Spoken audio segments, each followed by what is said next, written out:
looking at arterially enhancing lesion, uh, and it enhances on the arterial phase. And the differential diagnosis, we will revisit that differential diagnosis. So now I have given you non-enhanced, arterial, and venous. Can you describe it for me, and what is your differential now?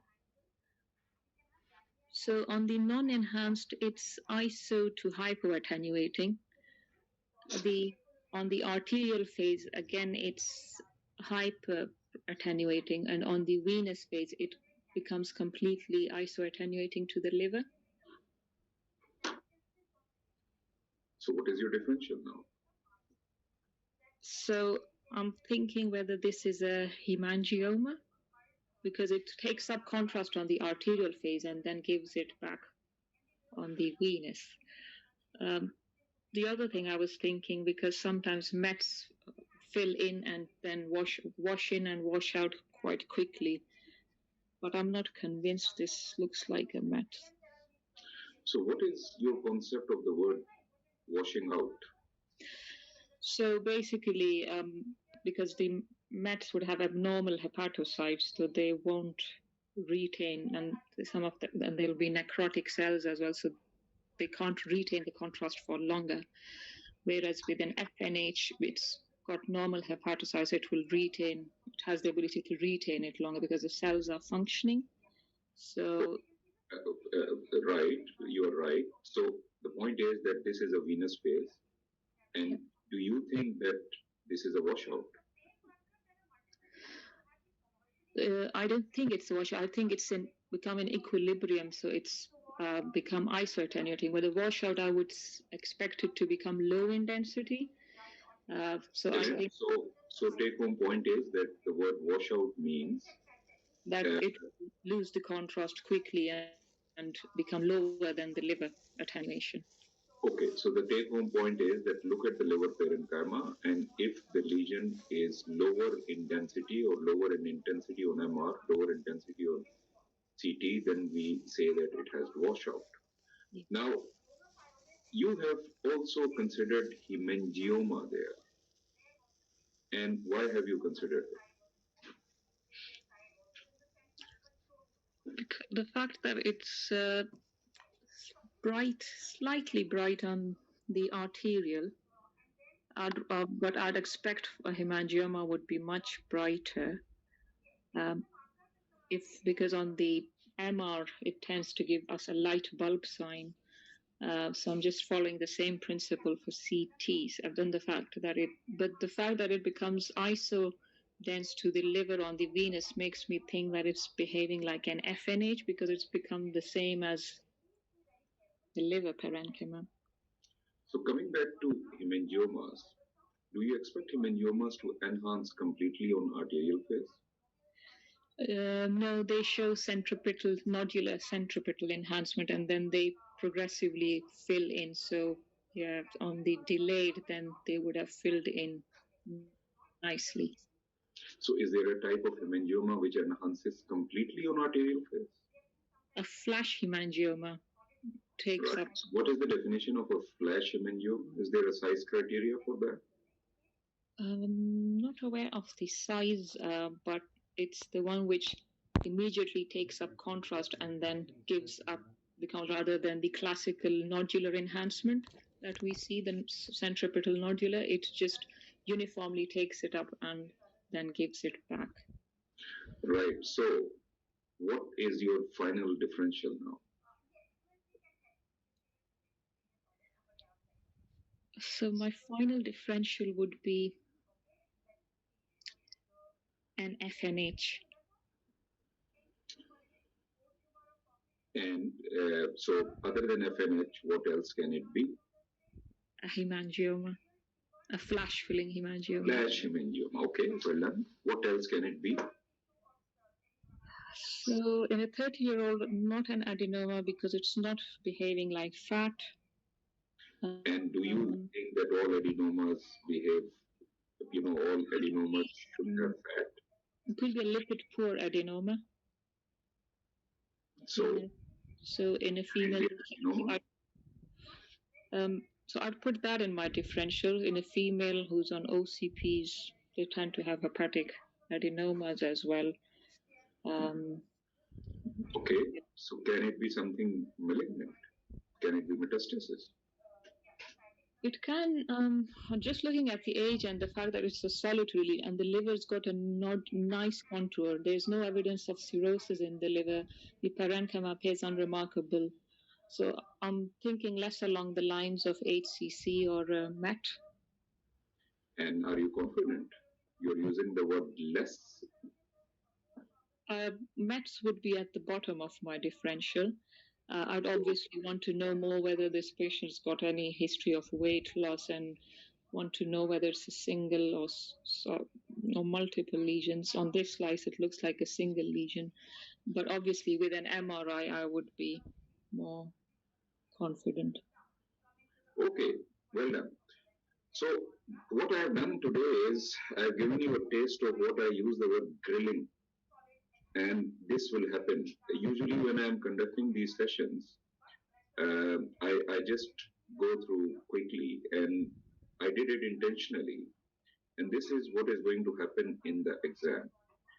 FRCR exam, there is a black and white world and there is a gray world. You know, the real world is many a time the gray world. But there are some things which are black and white. And when you are in the black and white world, you have to retain your confidence.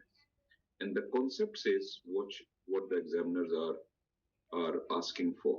Liver focal lesion is what I have realized is that it is quite a subject which is very difficult, which is considered very difficult by many of the students. So that's why we are going to spend a bit of time today on liver focal lesions. Now, three things. I'll go into a bit of a teaching mode, should I say. When you characterize liver lesions, there are three things which are important. The most important thing is enhancement pattern, and we will spend time on this. How is it behaving on arterial? How is it behaving on venous? Is there washout? Things like that. In some of the cases, gross pathological features like is there fat, is there blood inside, calcification, cystic, fibrotic component, this will change your diagnosis. Clinical history is critical in some of the cases.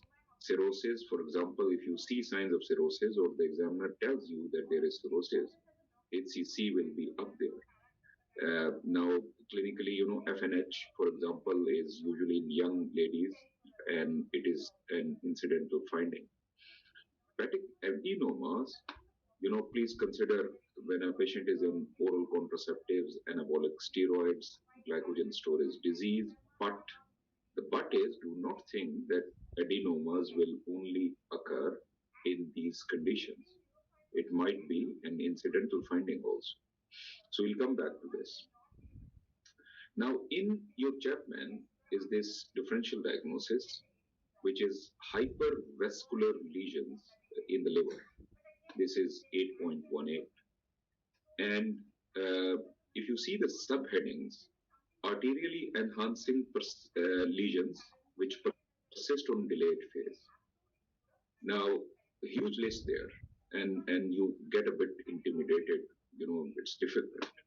And then there is another one which is arterially enhancing, which are equilibrating on delayed phase, and which include things like FNH and adenoma. Here there were a few things like hemangiomas, mass-forming cholangiocarcinoma, and if I continue, hypervascular lesions, fibrolamellar HCC, then there are rare. When you read all of this, you get a bit, there is too much to learn. So let's go back to a simpler point to remember. And this is the key thing which you have to remember for your exam. It is quite easy actually.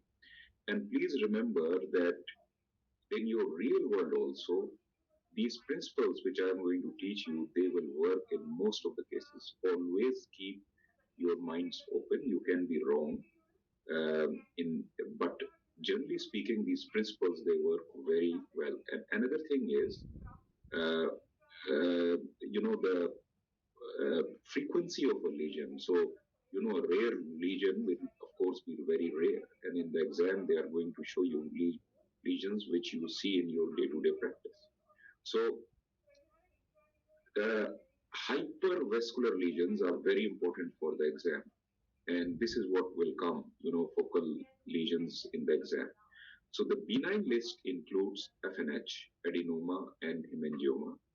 And the malignant list, HCC, hypervascular metastasis, and intrahepatic cholangiocarcinoma. Now, this is a viva question. What kind of metastasis can be hypervascular? The word hypervascular means that they enhance on arterial phase. So this is the list here: neuroendocrine, classical. Please remember things like carcinoid, etc. They are neuroendocrine tumors. Renal cell, melanoma, breast sarcoma, colon.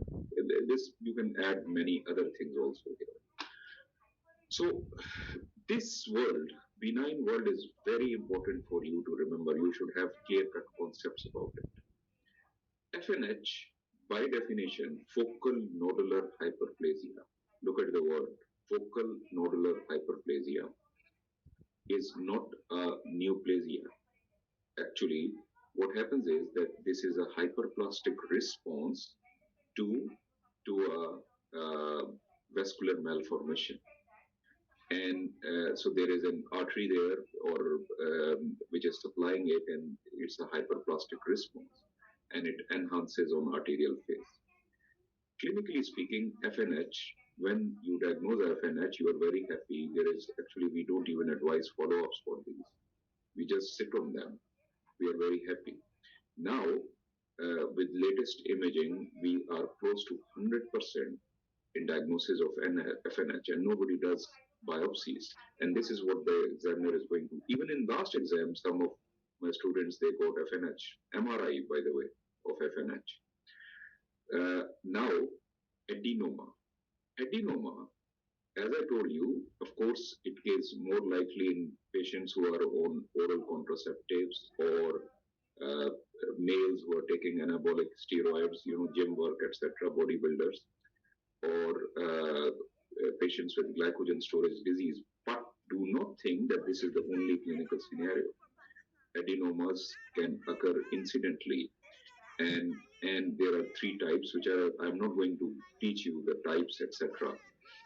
But please remember that adenomas have got a malignant potential. 10% is, there are three types, and two of them have got about 10 or more than 10%. Another type has got less than that. But the main point for you to remember is that adenoma is not like FNH. You don't sit on an adenoma. If you diagnose an adenoma, then you might either surveil the patient. At times you have to do biopsies. Adenomas are very tricky, and you have to be sure that you don't miss a developing HCC. Please also remember that adenomas bleed, and this is a classical exam case. They will show you adenomas which will bleed.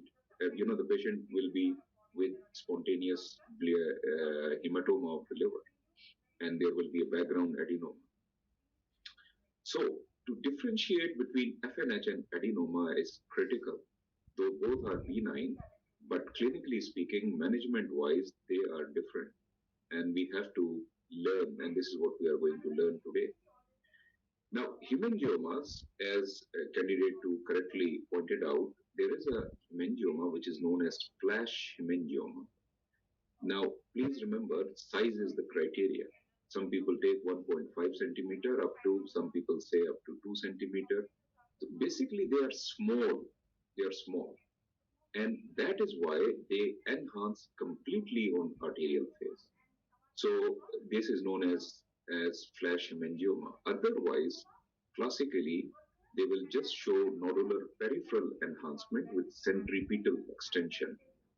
So flash hemangioma is one of the differential.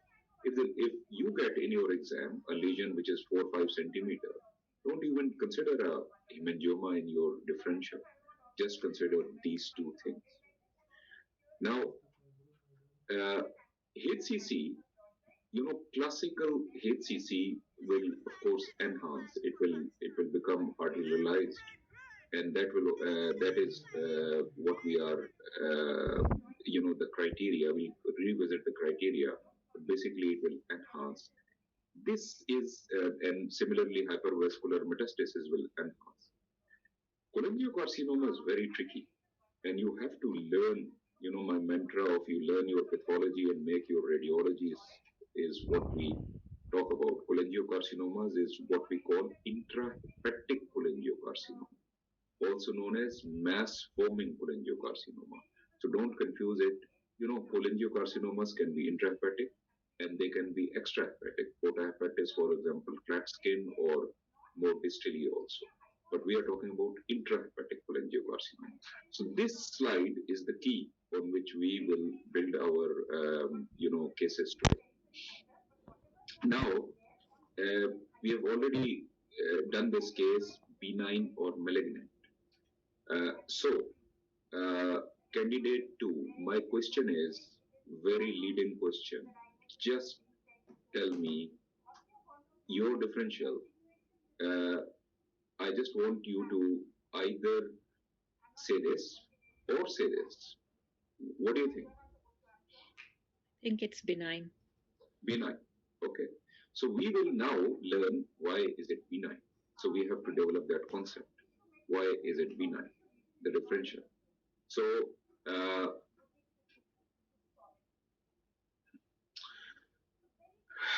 this is, I'm showing you an MR, but this this is what we call the phases of contrast. There is an arterial phase, there is a portal venous phase, and there is an equilibrium phase.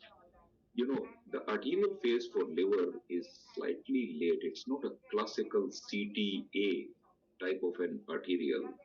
Actually, if you want to do an arterial of the liver, you should be slightly delayed, 30, 35 seconds. You should not do it, let's say 24, 25 seconds, which is a classical arterial for aorta, etc. Because some of the tumors, they will not enhance and they will enhance in this phase. This is arterial. And this is venous phase, which is about 70 seconds, 65 to 70 seconds. And then comes an equilibrium phase. Equilibrium phase is between 3 and 10 minutes. And where the contrast is in equilibrium with the parenchyma. And of course, we cannot do CT scans in equilibrium phase. We don't have luxury because of radiation, etc. But MR, nobody is stopping us. So we use this and we do multi-phases in MR because of that. Now, key point for you to remember is this one. Benign lesions, usually there is no washout negative. So if this is a lesion, if you see this is arterially enhancing, portal venous phase, it retains contrast, and in equilibrium phase still retains contrast. And the concept is that it should not become blacker than the parenchyma. The parenchyma will enhance, and the word washout is used when it becomes blacker than the parenchyma. Look at this case. This is a metastasis, and on arterial phase, it enhanced. Maybe a bit of washout. If you look carefully, there it becomes blacker or hypointense as compared to the parenchyma. And then on equilibrium phase, this becomes more obvious. So take home point is that malignant lesions show washout. This is the key thing to remember. Benign lesions, no washout. Malignant lesions, there is washout. And don't try to look at the lesion itself and try to decipher if it is losing contrast. No, just look at the parenchyma and see how it is behaving vis-a-vis, losing contrast. So this is a key principle of liver imaging, but beware of pitfalls. It's not perfect. This formula is not perfect, and there are pitfalls. So keep your minds open. Adenoma, at times, they behave differently. fibrolamellar HCC, cholangiocarcinoma, because it has got fibrous component, HCC capsule, again due to fibrosis. I will go back into details of these things to explain to you. But generally speaking, this is what we consider. If there is washout, means it is malignant. With a disclaimer of some pitfalls, as I've mentioned here. If you do contrast ultrasound, I'm not going to teach you contrast ultrasound. We do a lot of contrast ultrasound in our center. And in contrast ultrasound, this is what they teach you. This is a phase of liver where I am pointing out this, the liver enhances for about 5 minutes or so, 4 to 5 minutes. And they say that if something becomes blacker as compared to the enhancing parenchyma, then it is a bad sign. This is known as late phase black is bad sign, coined by Prof. Cosgrove from Imperial College, late Prof. Cosgrove. Many of our generation, we have grown up reading his books. So this also gives you the same idea. It should not, there should not be any washout. So this was the take-home point. Right. So candidate 2, what have we learned about? I'll ask you 2 questions. General principles, if there is hyper-enhancing, arterially hyper-enhancing lesion and it loses contrast on venous phase, benign or malignant? Also malignant. Watch out. Sorry, I'll repeat my question because I might have confused you. Arterially enhancing lesion, if it shows washout on venous phase or equilibrium phase, is it benign or malignant? Malignant. Excellent. So this was the take-home point. So if we go back to the case which we did here, this lesion is enhancing on arterial and it is not showing any washout. So we are in the benign world. But please remember, it is a small lesion, so we might like to keep flash hemangioma in differential. But having said that, the differentiation between adenoma and FNH is critical. So within benign, we should be able to differentiate. And how do we differentiate? We use MR for that. Right. So we have got 2 types of contrast agents in MR. And one of them is extracellular agent. And second one is known as hepatocyte specific agent.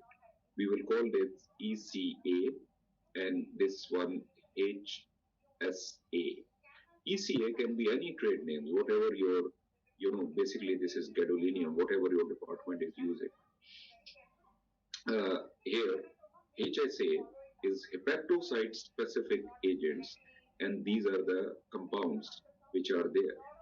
Now, HSA, these are the compounds, and these are the abbreviated names, and the trade names are these ones. In UK, we use Primavist.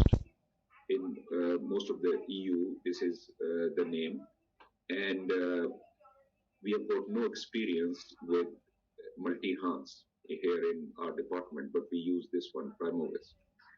Key point to remember is, it is a very expensive contrast agent, by the way. One vial will cost you 115 pounds versus for, the ECA, it is only 9 pounds. We use Dotaram in our department. And the key point to remember is the excretion of this. And this, how do we utilize it for imaging? So 50% of this is excreted through the liver, 50% through the kidney, which is usual, but 50% is excreted through the liver. And this is the key factor which we utilize. So what happens is that it is excreted by the hepatocytes. The hepatocytes will excrete them into the biliary system, and they go into the biliary system and even highlight the CBD and gallbladder, and they will go into the duodenum. So for that, we have to use a 20-minute delay phase. This multi-hands, which we don't use, uh, for if you want to use multi-hands, you have to do a 60-minute delay, and excretion through liver is only 5%. So I believe this is a more effective tool. Right. If you can concentrate on this one, it's a very busy one, but this is how we do an MR liver. This is the our departmental protocol. So what we do is that we do usual, a T2 coronal, T2, we do a low TE and high T, what we call a highly T2 weighted sequence. So this is a T2 and this is highly T2 weighted sequence. At times it is helpful. Please remember, as candidate 2 pointed out, the light bulb appearance, where a hemangioma will become brighter on a highly T2 weighted sequence. This sign was given a lot of leeway in old literature. Nowadays we don't, because all hemangiomas do not behave like this, and we have got so many other tools within this protocol that we don't give it as much weightage as we used to, the light bulb sign. Then we do a T1 weighted sequence. Now this is for your exam extremely important, and this will come in your exam not at all for liver imaging, for also adrenal imaging. Here we do a in phase and out of phase sequence, a post phase or in phase or out of phase, whatever you want to call it. And the key is that on an out of phase sequence, anything which is fatty will show signal dropout. And this is how you pick up fatty infiltration of liver, or within liver if there is a lesion which has got fatty component. Similarly, in the adrenal, which also comes in the exam, you know that adrenal, if there is fatty component in the adrenal, means it's an adenoma, it's a good sign. So you, in your exam, you have to develop your eyes to pick it up that this is an opposed phase. I will show you later on how do you see that this is an opposed phase. Basically, on this opposed phase, there is an artifact, we call it etching artifact, also known as India ink artifact. This is a very small image, so you are not able to see it, but I'll show you again, where you will see a black line around the viscera. For example, around this spleen, there is a black line. Around this liver, there is a black line. This is the interface between this fat and the viscera. This is known as India ink artifact or uh, or etching artifact. So you have to develop your eyes on this, and the examiner is going to just open it for you, and he or she is going to expect you to pick up that this is an opposed phase. Then we do a diffusion weighted. Now the diffusion weighted of in body imaging, particularly liver, is different from a diffusion weighting for let's say the brain. And basically what we do is we give four sequences of increasing B value.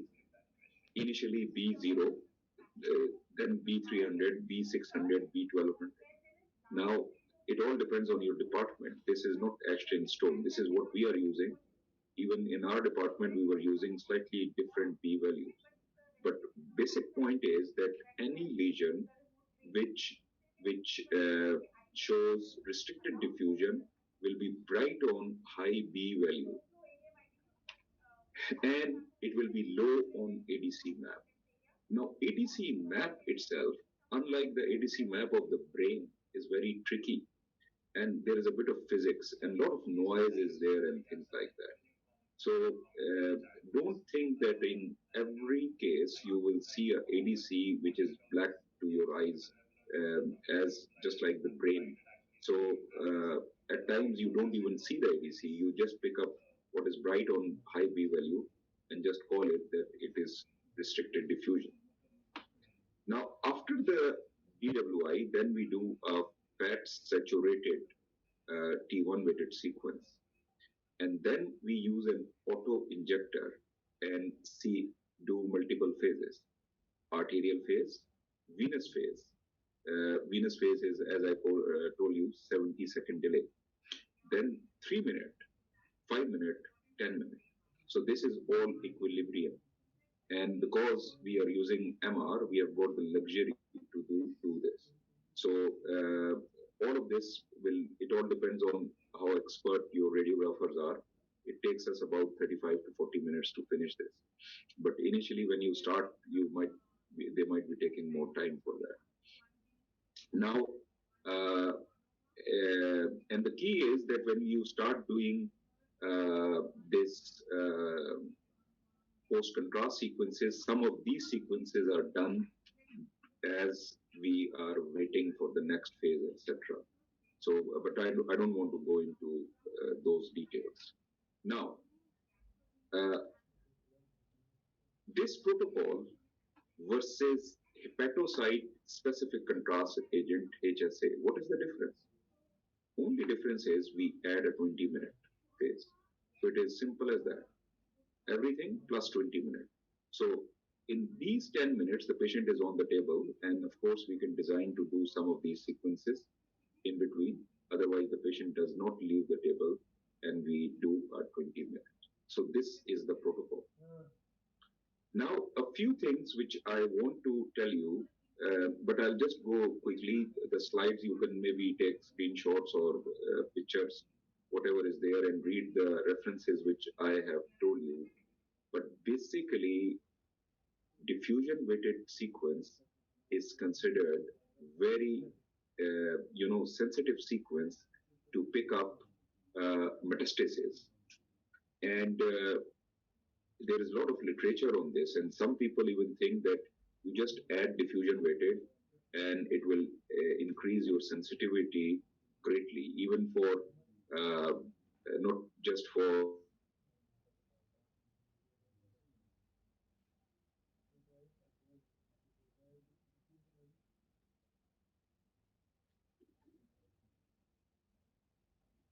metastasis, for lymphadenopathy, etc. It will show very well on a diffusion weighted sequence. There are some pitfalls. The pitfalls are that cystic or necrotic metastasis might be false negative. And then hemangiomas. Now, this is a point to remember. Hemangiomas are false positive.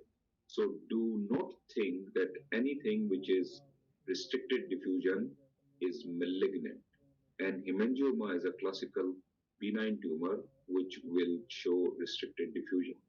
Similarly, abscesses, just like your knowledge of brain imaging, will show restricted diffusion. As I told you before also, that it is difficult to reproduce the ADC.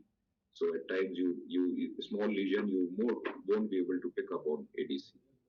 This is a classical example of a metastasis in which the B values are slightly different, 50, 300, and 600. And basically what we do is, when we pick up a lesion on B0, we see it on then B50, then 300, and then 600. If it is still bright on 600, then you call it that this is restricted diffusion and this is metastasis. When we were doing MR of the rectum, I told you that some of the studies and some of the trials are going on this, that if there is extramural venous invasion, you remember I taught you how to pick that up on MR rectum.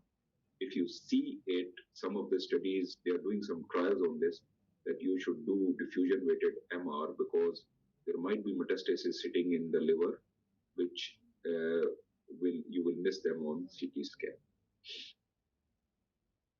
Right, candidate 2, sorry you were with me for a while, but now this is a case for you. In this case, what happened was that this is 67-year-old male, previous surgery for rectal carcinoma. Because of weight loss, previous history, they did a CT scan. And there is a on this CT scan, what do you think about this area? So this area stays low attenuation on all the slices, and looks like a geographical kind of area. So I've got portal venous phase, and it's low on the portal venous phase, but obviously I don't have the corresponding arterial to check. So the liver has a normal contour, so unlike, it doesn't look like a cirrhotic liver, unlikely to be an HCC.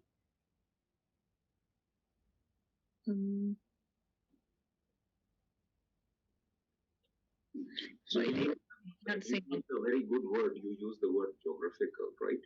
And if you see this vessel, does it go through it? Yeah. And is there any mass effect on this vessel? No. It looks like it's a focal area, geographic area, what we call the, I don't know whether it's focal fat sparing or focal fatty infiltration, right? But the but is, there is a vessel going here and it is not being displaced. So here we are quite confident. But here, you see this thing? Yeah. There's a bit of bulge on. Are we happy that this is still focal fatty infiltration? No, I think it's playing the falciform ligament and also displacing. So what will you like to do then? I'd like to assess it with an MRI. Okay, here you are. You asked for it. Okay, so I've got. First of all, tell me the sequences. What sequence is this? I am pointing out. So this is a T2. Okay, I'll come back to these two. What is this? This is a no, it's not T1. The fat is dark. Is it a T1 fat sat? Excellent. T1 fat sat. This is an arterial, this is a venous, and this is slightly delayed, right? Yeah. What is this and what is this? So the first one is an in phase, and the next one with the India ink appearance is an out of phase. Okay, good. What is your conclusion? What is your finding? Now we have to crack on, so we'll just go quickly. So the lesion which I saw on the CT, the most striking imaging finding here is that it loses signal on the out of phase imaging, which confirms my diagnosis that this is fatty area. Excellent, well done. So you can now mute yourself, and candidate 3 should be ready. After I describe this case. So this is what we call focal fatty infiltration. The learning point here is, first of all, you have to see this is that apose phase or out of phase sequence. And look at the outline of the viscera and this black line surrounding it. So this is the India ink artifact. So if you see this area, this is bright here, and it becomes so black. Rest of the liver, by the way, is also fatty, but this particular region, the amount of fat or the magnitude of fat is more, and that is why it was causing this bulge also. But with this, you are absolutely confident. Please remember, on the post-contrast and fat-saturated T1, still the appearance is similar to what we got on the CT scan. So this tells you the importance of this sequence. Here, this really increases your confidence to 100%. But if I just give you this equilibrium phase, you will say, oh, this is an area which is dark. It was, by the way, dark here also, but you will not be as confident. So this is focal fatty infiltration, right? So next we go to candidate. If candidate 1 is here, by the way, if candidate 1 is here, raise your hand, otherwise we'll go to candidate 3. Okay, candidate 3. 1 is here, okay. So I will go to 1 now, and then we'll come back to candidate 3. Hello, can you hear me? Yes. Thank you, sorry, some technical issues. No problem. So this is just the same thing which I have already told you, in phased and opposed phase. And please remember that this is also used, so this is used to pick up fatty change, and this is also used for ion deposition. Hemochromatosis is an exam case. And in hemochromatosis, I will teach you a few sequences which you should know. But one, you also utilize these sequences to pick up hemochromatosis. And for that, uh, the imaging features are totally opposite. The opposed phase will become brighter as compared to in phase. This is, just remember this. Okay, now the hepatocyte specific phase, which is 20-minute delay phase, has got up to 96 to 100% specificity for FNH, and it can differentiate between FNH and adenoma. So look at this example where this is non-enhanced, this is an arterial. You can see a lesion here with a central scar. There is enhancement, and on hepatobiliary phase, there is persistent enhancement, particularly peripherally. The scar does not enhance. The concept is that in FNH, there are normal hepatocytes, and normal hepatocytes are, it is excreted by the normal hepatocytes, and it will retain the contrast. The adenoma will not behave like this. Adenoma, take home point, will behave just like an FNH till 10 minutes time, but in the hepatobiliary phase, it will not behave similarly. And that is how you utilize this to differentiate between the two entities. Now, this is from literature. Candidate 1, I will take you through the case, and you will tell me if this is an adenoma or FNH. On a T2-weighted sequence, intermediate signal may be a central scar. Please remember, central scars can be in FNH. At times, they can also be in adenoma. There are so many things in which there can be central scars. Now, this is a non-enhanced. Arterial phase, there is a bit of enhancement. Venous phase, there is no washout.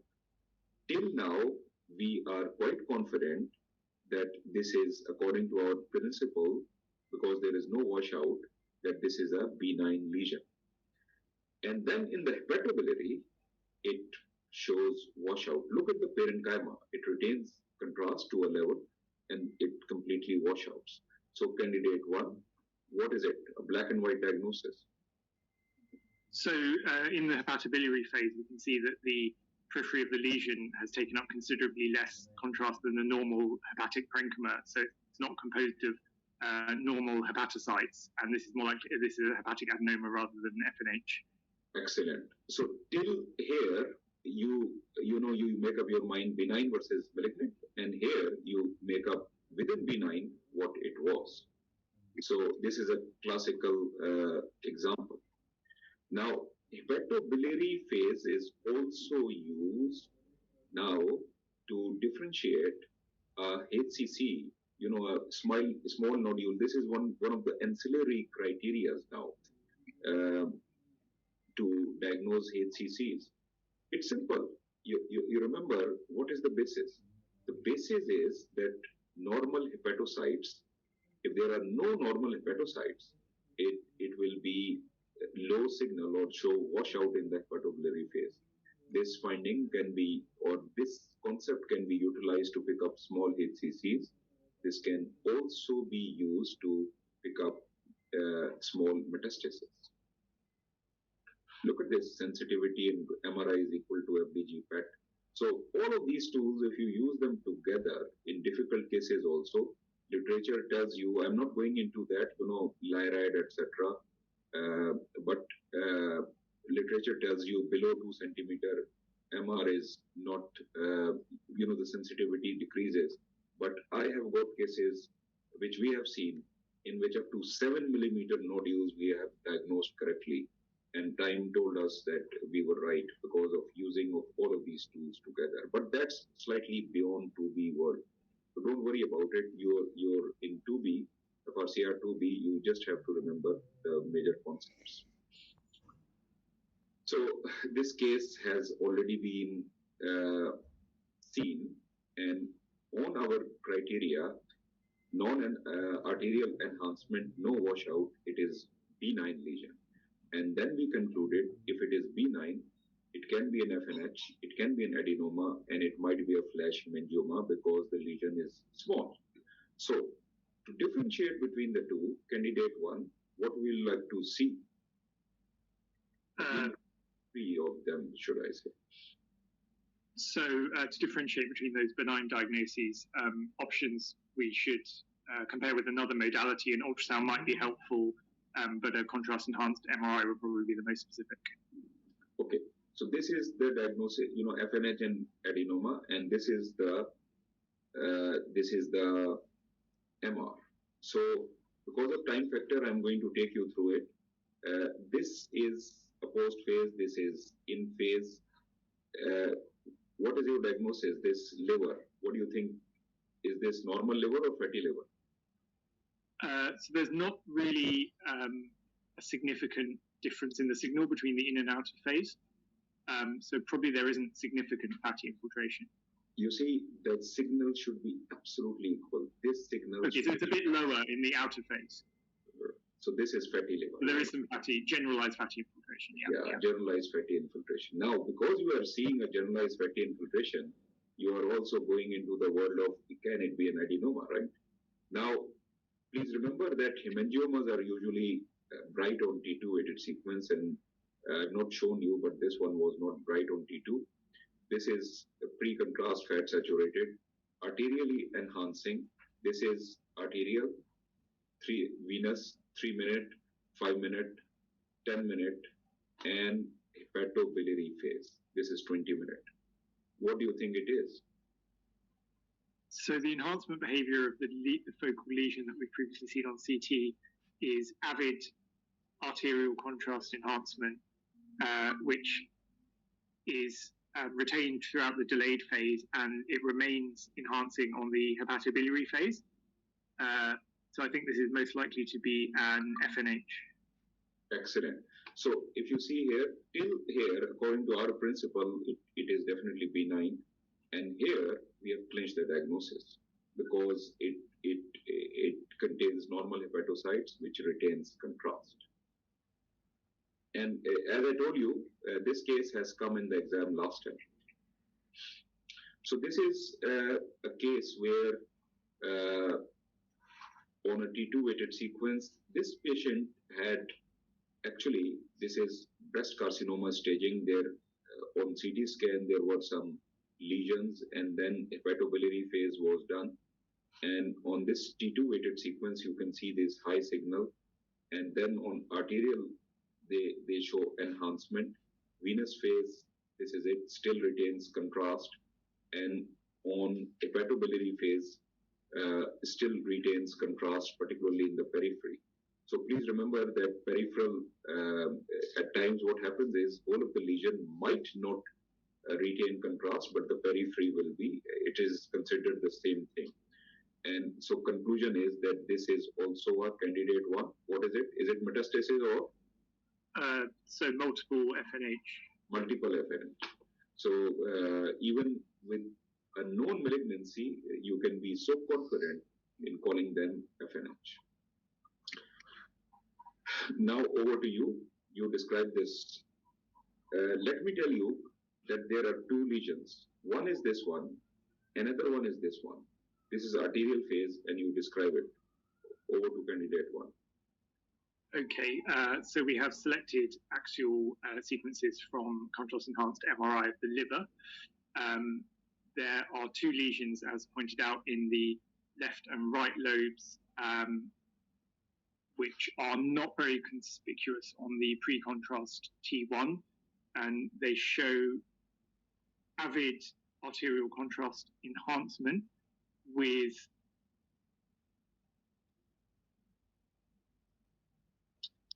they equilibrate to the liver parenchyma on the venous and delayed phases, and then I think we probably is the bottom right a hepatobiliary. 20-minute, yes. And so, as far as I can see, they remain equal in intensity to the liver parenchyma on the delayed phase. So, sorry? Both of them? So, lesion 1, lesion 2. Oh, no, so sorry. I've got confused because lesion 2 is so near where I'd expect the IVC to be. So actually, they behave differently. Lesion 1 is arterially enhancing and then equilibrates. Lesion 2 is arterially enhancing and then washes out. They both have benign characteristics, but likely would represent lesion 1 and FNH, and lesion 2 and adenoma. Excellent. So this is a good example where you can give a black and white diagnosis. So this is what it was.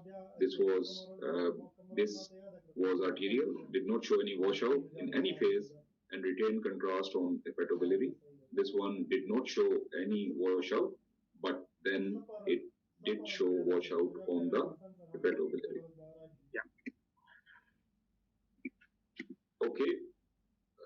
Now, because of time factor, part of it I will tackle it and rest I will ask you leading questions.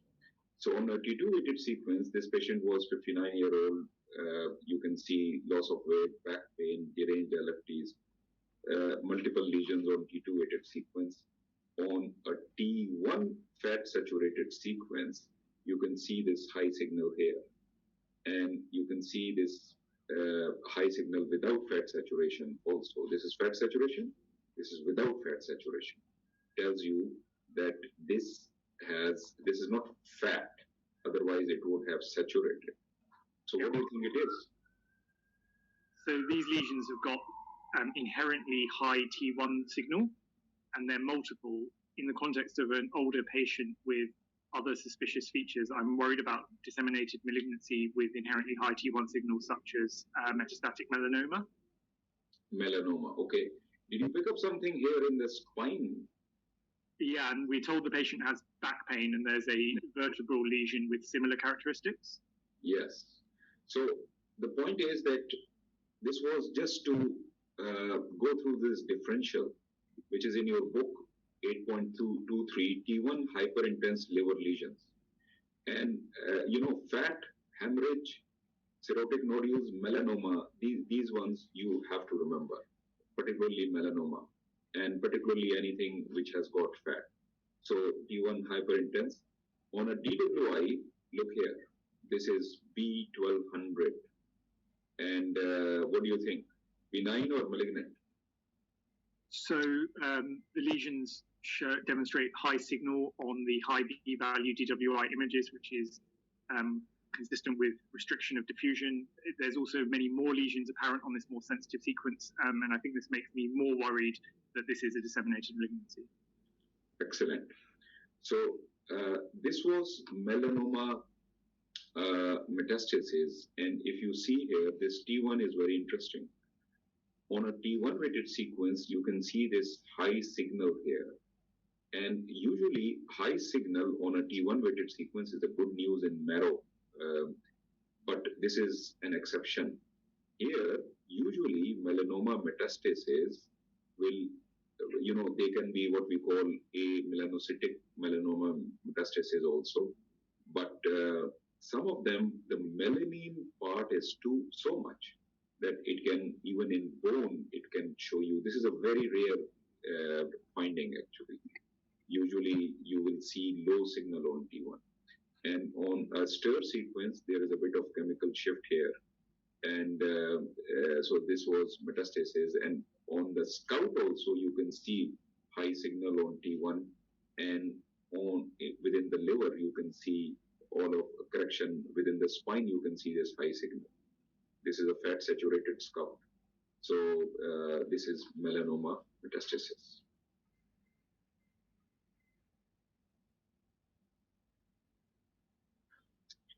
This is your last case, candidate 1. this is not a metastasis, right? This was a cyst.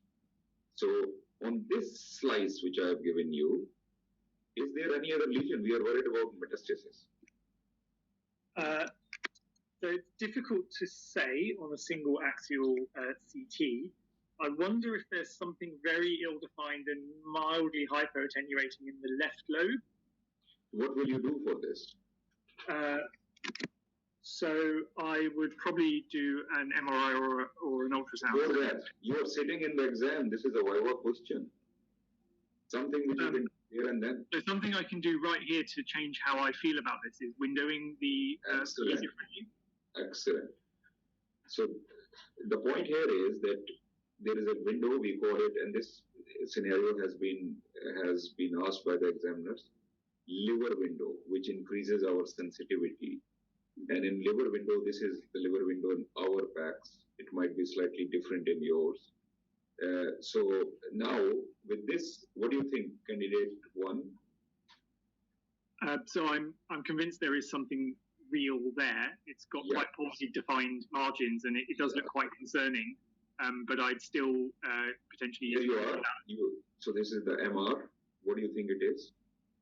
Okay, so this lesion remains very poorly defined. There's some hazy, mild increased T2 signal intensity, and it has arterial enhancement with washout relative to parenchyma. So I think it has definitively malignant features. Yeah, so it shows classical washout. Okay, so I think this is a break time. We will 5-minute break, and then we will start with candidate 3. So thank you very much, candidate 1. I'm going to mute myself for 5 minutes.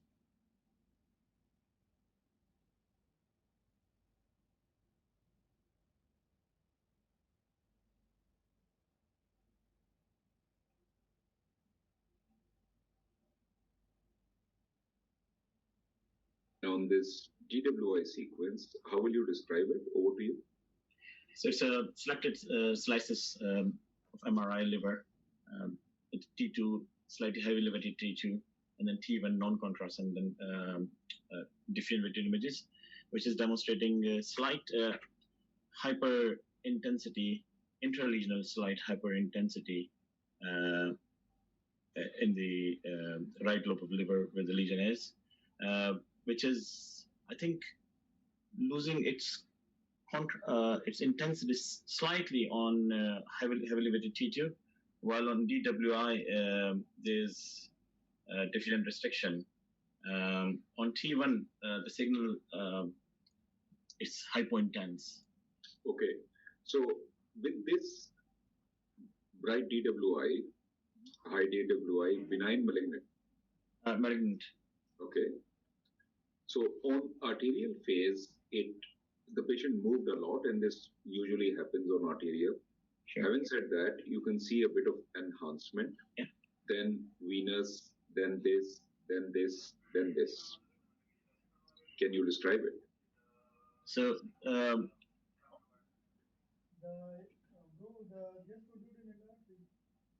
on venous phase, on venous phase, there is some peripheral nodular enhancement, which at 3 minutes, 5 minutes, and 10 minutes, there is gradual enhancement, centripetal enhancement pattern of the lesion. Okay. So what is your conclusion? I'm thinking of now hemangioma, because hemangioma can be diffusion restricted, and with this contrast enhancement pattern, hemangioma comes into my top differential here. Okay, but the point is that if you just see this periphery of the lesion, there is a central scar. Yeah. If you see the peripheral of the lesion, it has shown washout, correct or not? Correct, yeah. Correct. And why you are confused is, and this is the teaching point here, and this is what I'm going to teach you now. Why you are confused is because the central part has now enhanced, right? Agree? This is what has confused you. Yeah. So this looked malignant, but because of this centripetal within inverted commas enhancement, you are now confused. And the point here is that this is a fibrolamellar HCC. Now, what is happening? That the central part is fibrosis. So what happens is there are two differential diagnoses which we have to cover here. One is liver lesions with a central scar, focal nodular hyperplasia, fibrolamellar HCC. There are many things which can have a scar. Even metastasis can have a central scar. And there is another differential which is what we have to cover here. Liver lesions with gradual delayed enhancement. Mass-forming cholangiocarcinoma, hemangioma, you can add, this scar also there. What happens is, first of all, mass-forming cholangiocarcinoma, what we call intrahepatic cholangiocarcinoma, has got various patterns. And the pattern which is for 2B is this one, mass-forming. It will be just like a mass. Now, if you know your pathology, you can make your radiology here once again. Basically, people do confuse it, hemangioma versus intrahepatic cholangiocarcinoma, or any tumor which has got a fibrous scar. Basically, what happens in a intrahepatic cholangiocarcinoma or a mass-forming cholangiocarcinoma, the active component of the lesion is peripheral, and centrally there is a lot of fibrosis. This is histologically speaking. This is the behavior of it's a Schirrus type of a tumor. And similarly, there are some metastases which have got similar histology. So there will be a bit of fibrosis centrally. Now, if you look carefully, if I come out of my pointer option, I'm just trying to change it into. Now, if you look carefully, there is a bit of enhancement in this lesion in the periphery. This is an arterial phase. Actually, enhancement. Now, just keep comparing it, and you will see that it is enhancing. Gradually, there is what we call centripetal extension. No, this is not that hemangioma type of enhancement. This is fibrosis. In hemangioma, one take-home point will be that the periphery of the lesion shows nodular enhancement. Number two, it will not be continuous enhancement. There will be some gaps there. Another point to remember is that in hemangioma, the signal intensity of the enhancement is equal to blood pool. We use the word blood pool. What does it mean? It means that it is equal to, let's say, the vessels in the hepatic vessels or the portal vein, etc. That will be the signal. So otherwise, and you will confuse it. So scar or fibrosis will enhance with delay. And that was the learning point in this case. Look here, this is an intrahepatic cholangiocarcinoma, which is quite peripheral. It is here, and there is a dip in the capsule of the liver. This is the dip. This is what we call retraction of the capsule. Now, if you see inside the lesion, this is arterial. There is peripheral enhancement, and then it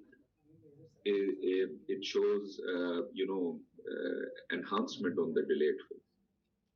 And similar behavior can be shown with what we call Schirrus metastasis, particularly breast metastasis. Please remember that there is an appearance in liver imaging. We call it pseudo-cirrhotic appearance.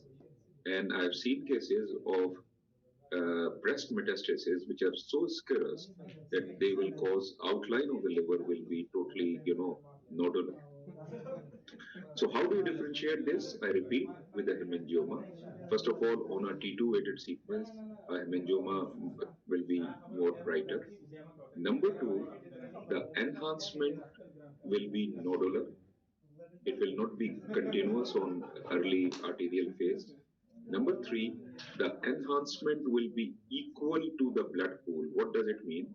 So if you just concentrate here, this is the portal vein or the hepatic vein, and you see inside the lesion and look at the enhancement inside the lesion, it is not equal to that. It is less than that.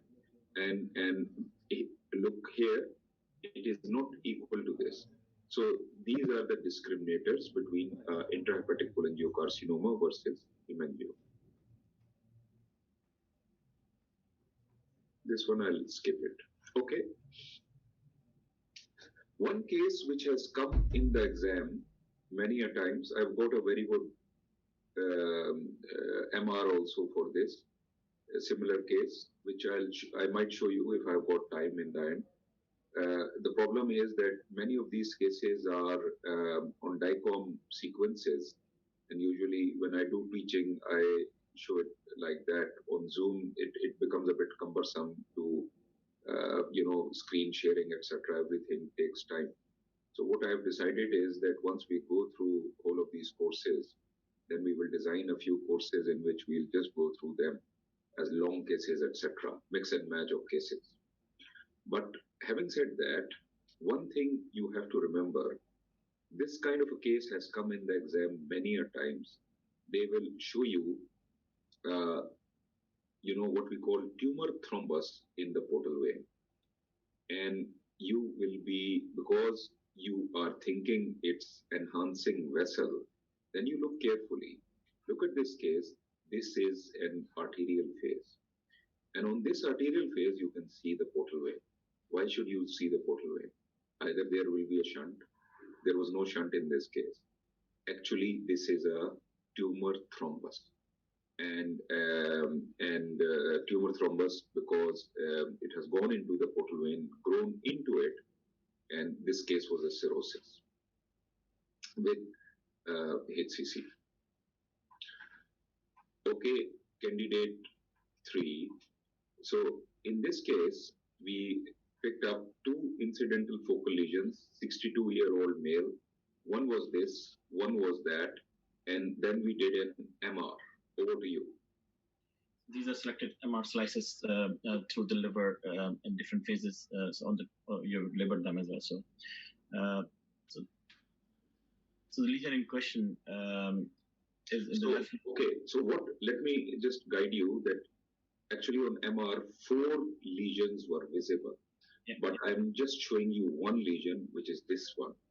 Just describe this lesion, please. Okay, so the lesion is P2 hyperintense compared to the rest of the liver, and T1 hypointense, while on in and out of the phase, it loses its intensity. So there is some signal loss, intralesional patchy signal loss within the lesion.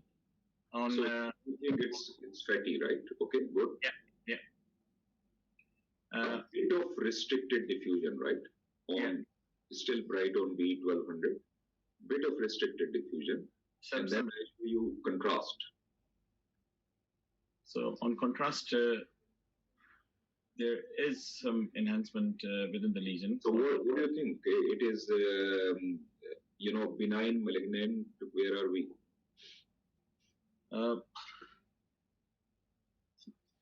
There is some. So I can't see any washout on this first thing which I noticed. So there is a gradual contrast enhancement rather than washout. The word washout means, please remember that washout means, there are 2 different things which you have to look into this case. What is happening inside the lesion, but vis-a-vis parenchyma, what is happening? If you see parenchyma, arterial phase, parenchyma is enhancing. Within the lesion, there is just a bit of enhancement. Rest is not enhancing. It never becomes equal, but within the lesion, there is a bit of an delayed enhancement. So there might be, let's say some component which is enhancing. But with restricted diffusion, with this kind of finding, what do you think it can be? And the idea is, that it has got fat. So what can have fat? SCC. S is my top differential here. Hepatocellular carcinoma. So it is totally fatty actually. So this is actually a long case, which, of course, I had not shown you other bits. This is on a CT scan, it becomes very impressive, where it had fatty chain just like this MR, and there was a liposarcoma sitting, incidental. So this is a type of a long case. Of course, I did not show it to you as a long case, but I wanted you to keep an eye open for fat-containing lesions and metastasis from liposarcoma in the liver have come in the exam. And this is the idea to show it to you. Liposarcoma metastasis. Okay, so this patient is post-trauma, and there is a laceration here. On limited CT scan, there was a lot of upper abdomen, this fluid, loculated fluid. And what should you be worried about? So the bleeding, the density of the bleeding is not that. After 2 days, I mean, obviously, in my day-to-day practice, I would check the Hounsfield unit, but there's a lot of fluid. This was not hemorrhage. This was not at all hemorrhage. This was like water. Okay, so there's a lot of loculated effusion. I'm worried about loculated ascites for whatever reason, whether the patient has got some pre-existing disease causing this pre-existing disease. Sorry? There was no pre-existing disease. There is a laceration hint. What comes to your mind? What else can happen? One is bleeding. One is bilioma or biliary leakage. So biliary leakage. Very good. So what will you do? How will you confirm it? Why was So with biliary leakage, I would do MR. Before that, how will MR help you, by the way? MR will not really help, to be honest. I would do ultrasound scan. Before that, how will ultrasound scan help? Or fluoroscopy would help as well. How will fluoroscopy help you? What will you do in fluoroscopy? I mean, I was thinking of PTC, cholangiogram, but... PTC, can you do a PTC if intrahepatic ducts are not dilated? No. Yeah or no? No. Yes or no? No. You can never do a PTC. Please remember, if intrahepatic ducts are dilated, only then you can. And in trauma with lacerations, that end will, you should not do it in any case. But you won't be able to do it. The answer is, and this is a classical scenario, it has come in the exam many a times, this kind of a case. You have to keep your minds open about this,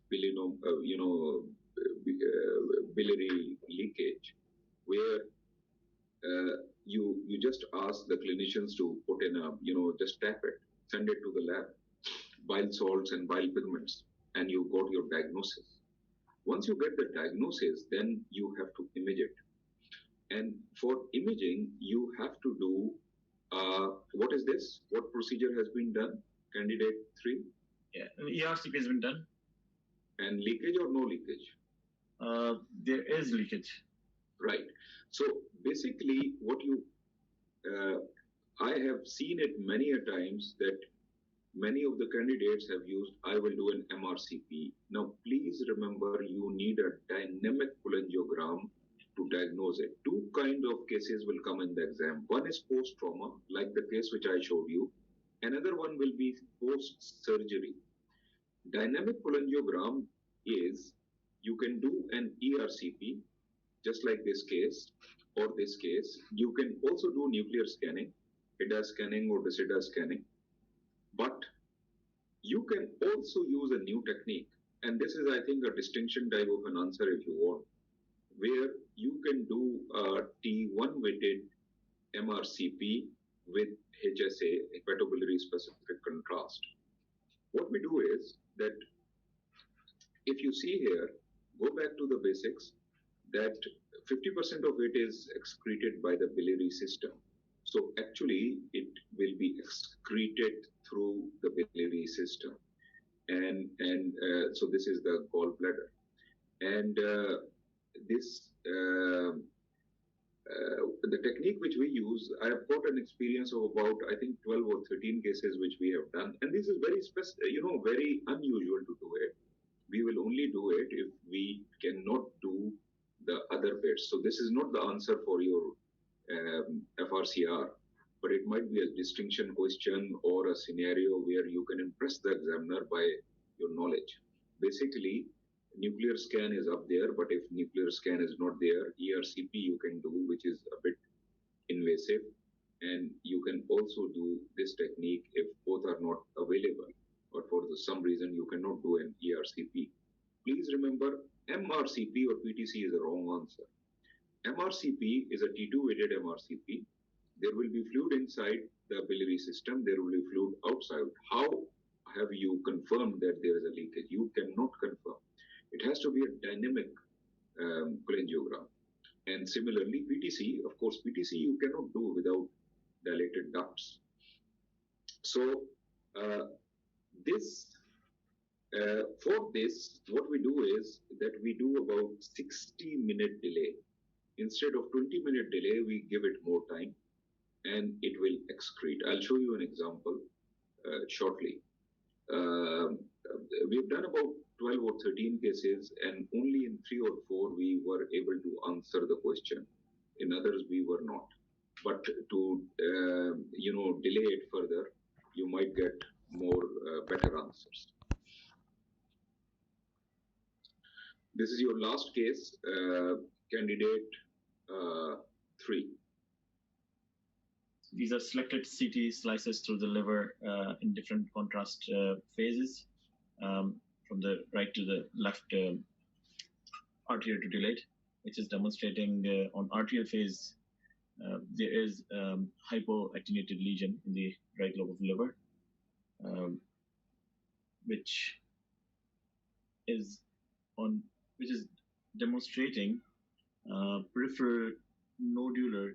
There is a continuous enhancement, but there is more nodularity to the rim of it, and there is a centripetal pattern of filling on the delayed image. There is no capsular retraction associated with it, and so my differential here, initially my thought process was to that this is representing a benign hemangioma. Okay, good. So if you see here on arterial phase, it does not show much enhancement. It can at times also. Then you picked up well. In this particular case, we did a few delayed phases, and this is what we used to do before the MR world. And you can see this nodular enhancement, which has occurred slightly in a slightly late phase. And then initially, you have to remember that there is nodularity, but it is not continuous, number one. Number two, look at this enhancement, and you will agree that this enhancement is equal to the blood pool. Look at this phase. Now, there is a bit of centripetal extension, and again, this is equal to the blood pool. Look here, it is completely centripetally extended to the center, and it is equal to the blood pool. So this is a classical hemangioma. Okay, thank you very much. And candidate 4, are you with us?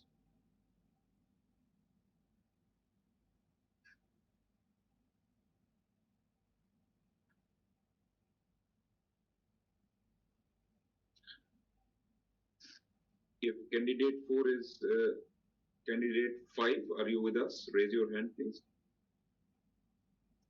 Hello? Okay, I can actually... 4, yes. Yeah. Okay. So, this is a case in which ultrasound, this is an ultrasound exam, 62-year-old, this was the lesion. So, we did MR, and you just comment on these sequences, and then I'll show you contrast. Over to you. Okay, so I've got MR series, axial slices, the lesion is hypo-intense on T1, hyper-intense on T2, hyper-intense both on ADC and DWI, which would indicate kind of a T2 shine through rather than a genuine diffusion restriction. the lesion becomes more apparent on the coronal T2 that there is kind of more of a has. Okay, so that's fine, and now we have gone to contrast. So now we've got contrast from the left to right, from non-enhanced through to delayed. There is some peripheral enhancement starting in the venous, then some intralesional definite enhancements within the centre of the lesion at 3 minutes, 5 minutes, and to the point at 10 minutes where there's kind of the most maximal enhancement of the lesion. So in summary, this lesion is more kind of enhancing predominantly in the delayed aspect of the contrast series. Conclusion? My concern is that this represents a intrahepatic cholangiocarcinoma in this context. And why isn't it a hemangioma? Pardon? Why isn't it a hemangioma? It's not a classical centripetal fill-in, so it's not peripheral then going centrally. It's centrifugal. Okay, so, right, okay. So the point is that this is a giant hemangioma, and giant hemangiomas are by definition more than 10 centimeter. And giant hemangiomas, you see it's quite big, right? Yeah. And it is bright on DWI. Now, if you see the contrast enhancement, of course, maybe you are a bit handicapped because you are just getting one slice. There is actually a nodular enhancement. Here it is less, more so, then more, then more, and then more. A large portions of a giant hemangiomas might not enhance. Please remember that. And there might be scarring, and some people say that there might be some thrombus sitting there. So large portion might not remain unenhanced. Even here, the same formula of is it equal to the blood pool, you have to remember that. Look at the enhancement pattern, and you will agree even on this late phase, it is equal to the blood pool.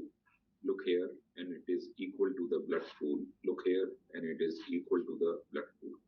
So this is another giant hemangioma. Now, why I'm showing you a giant hemangioma, that it has come in the exam quite a few times, and many people confuse it for the simple reason that they have not seen it, and in their usual practice. This is another giant hemangioma where on a T2 weighted sequence versus a highly T2 weighted sequence, it is brighter here. Then look at this enhancement, which is peripheral, and then of course we have not the late phase, we don't know if it is 10 minutes or whatever, but a large portion might not enhance. That doesn't change anything. So this is still a giant hemangioma. Okay, candidate 4. So this is a 36-year-old female, came to A&E with acute abdomen. Oh, sorry, I've written the diagnosis there. So maybe I'll just tackle it as a teaching case. Now, if you see here, this is a classical case again, which has come in the exam, where a patient they will show you a CT scan like this, and you will say that there is an intraparenchymal hematoma, and this is in keeping with trauma or whatever. And then will come this bombshell that there is no history of trauma. Or you will ask the examiner, and the examiner will say there is no history of trauma. So it was spontaneous. And this is what I wanted to show you for the exam. Spontaneous liver hematoma, particularly in young female like this. Please remember adenomas, and the patients will come to the A&E with bleeding. So this is, picture, and this is a similar case. I have already showed you this case in which I showed you the capability of hepatobiliary specific contrast to differentiate between an FNH and an adenoma. And if you remember, this case has two arterially enhancing lesions, and they did not show any washout, so we were happy that they are benign. Then on the hepatobiliary phase, one retained contrast, so this was an FNH, another one lost contrast, and this was an adenoma. Just to make a point that here, this patient is a 29-year-old with glycogen storage disease, and this patient is more, she had 6 adenomas actually. And this is one of them which I am showing you on these slides. Okay, candidate 4. This patient, you are doing an ultrasound scan and you have picked up sort of ascites. What is happening here in the liver? There's scalloping of the liver. Excellent. So what comes to your mind? Will you, highlight this in your report, or you will just sort of... concerned about kind of peritoneal carcinomatosis, also a process that's causing deposits on the liver that is then causing extrinsic compression and scalloping. So this is a CT scan of the similar anatomy, so what you saw on ultrasound, and I'm also showing you a T2-weighted sequence. So with this appearance, what comes to your mind? You're absolutely right, this is scalloping, but I just wanted to listen to a word there. Basically, how does it happen? Because you see, the argument is that there is nothing sitting there, nothing, no soft tissue or any mass sitting there. Mm. So,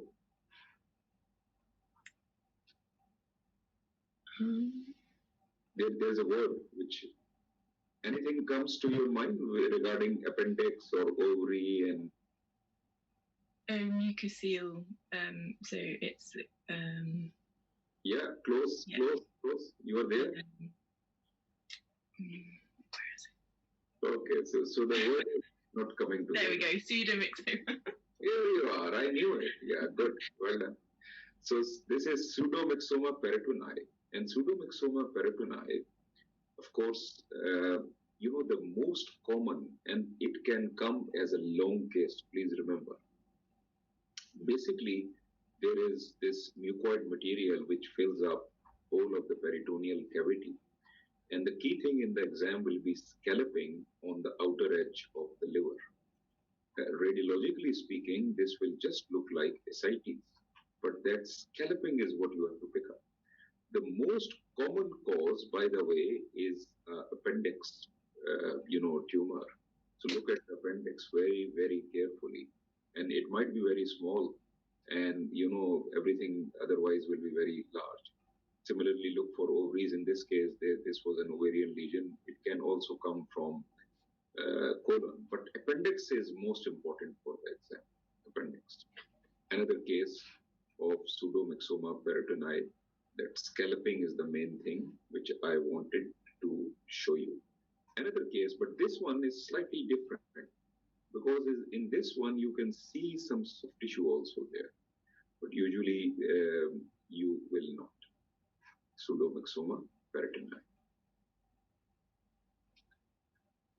Okay, candidate 4. Now, T2, T1 pre-contrast, DWI, what do you think it is? With pain, abdomen, and fever. I think this is a hepatic abscess because I've got central low hypo-intensity on T1, hyper-intensity on T2, and then with an enhancing kind of capsule and borders and restricting borders. Yeah, so this is a abscess which shows restricted diffusion, and on contrast, it showed enhancement, some septations, etc. This is an interesting case, and actually this was a fish bone which had gone spontaneously into the liver, and this is reported in literature This fish hypothesis is that the patient actually ate it and it just penetrated, it went to the stomach and then penetrated through the stomach into the liver. And case reports are there where fish bones have even gone into vessels and they've gone to some other part of anatomy through, going into the vessel. So this is an interesting case.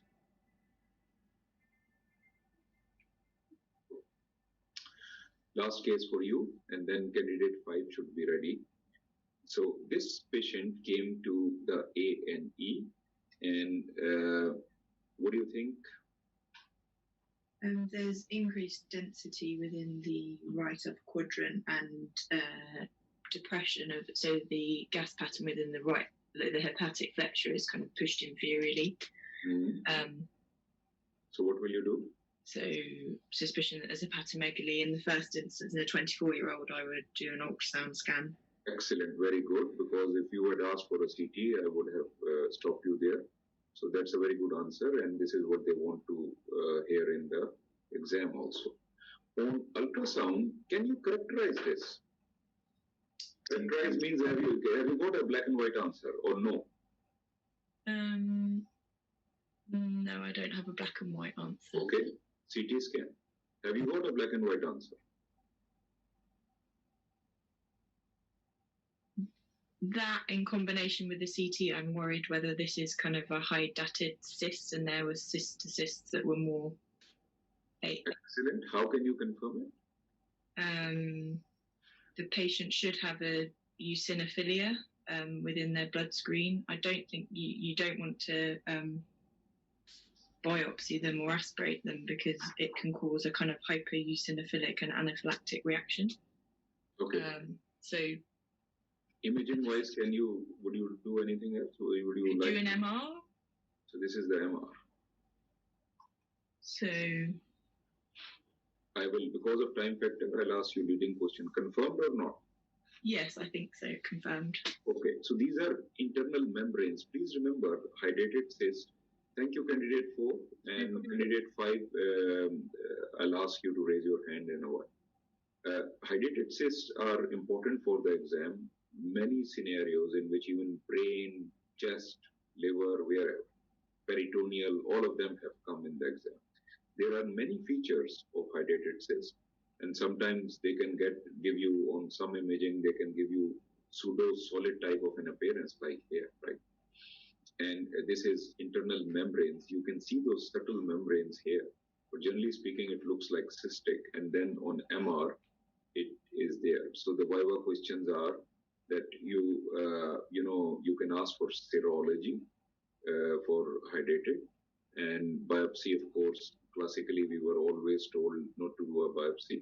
There are some studies in the literature which tells us that people have done 70 odd biopsies and nothing happened, but some of the other, this concept still persists. Don't put a needle inside. So that is fine. So candidate 5, are you with us?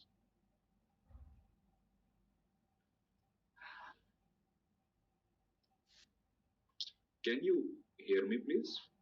Yeah. Okay. Now, is the liver normal? No, it's abnormal. The density of the liver is quite high when compared to the spleen, so it's hyper-attenuating. I could think of possible causes as amyodrone or iron overload. So liver density, right? So it is abnormal. Very good. So the point is that this is from your last Chapman, CT liver generalized increased attenuation on pre-contrast study. Now, these are points to remember. Normal liver is 40 to 70 Hounsfield. Usually it is 45 to 65. Normal liver is 7 to 8 Hounsfield more than the spleen. In hemochromatosis, it can be anywhere between 75 to 130. And if liver density is less than spleen, then it might be fatty liver. So the idea was to show you this increased density. Okay, candidate 5. rule out hemochromatosis. This is what they want to ask you. They have given you T2 weighted sequence. What do you think? Is there hemochromatosis? So these are T2 weighted MRI sequences. The liver is hypo-intense compared to the spleen, whereas the pancreas is within normal range and is actually, I'm just having a look at the pancreas. Looks okay, I think. So it is the density of the liver is low, the density. So I would say yes, it is hemochromatosis. And why do you say it is low? Have you got a criteria? Have you compared it with something, let's say with the muscle or something like that? Yeah, it's usually with the muscles that you compare with. But actually, looking at back, it looks very similar to the muscles. I can only see the the paravertebral muscles here. But it just, I don't know. To me, it looks slightly hyper-intense. So can you confirm it on what we'll do? How will you confirm it? Basically, I'm asking you, do you want to do any other sequence which will be more specific? You can do gradient echo. So this is not the same case, by the way. This is not the same case. This is another patient. But just on this patient, what is the sequence and what is your conclusion on this case?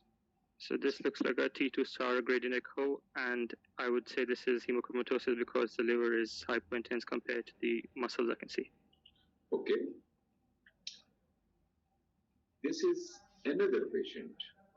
And so I have given you sequences. Can you describe the findings and the conclusion?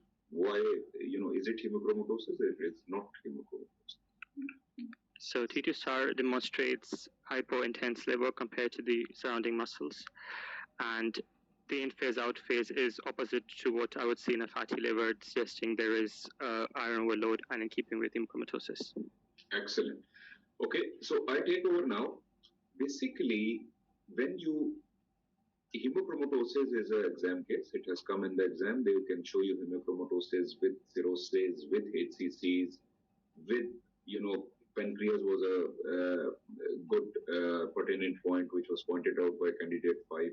You have to see if pancreas is involved. If heart is visible, you have to see if there is something going on there also. Having said that, basically what we do is we do a T2 weighted sequence, then we do gradient echo sequence. This is a protocol which is what I call the French protocol. They did a lot of work on this. Here we, in our department, we do various kinds of TRs and TEs. You don't have to remember all of these, but we have increasing gradient, echo TRs and TEs. So it becomes blacker and blacker and blacker.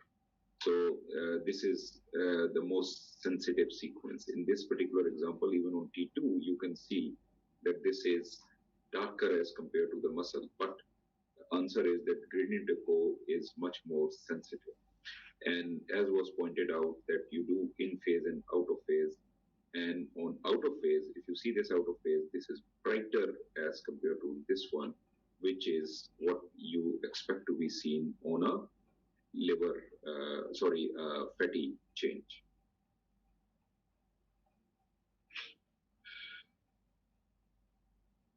Now, I am going to show you a few cases which are in sort of a PACS type of a format.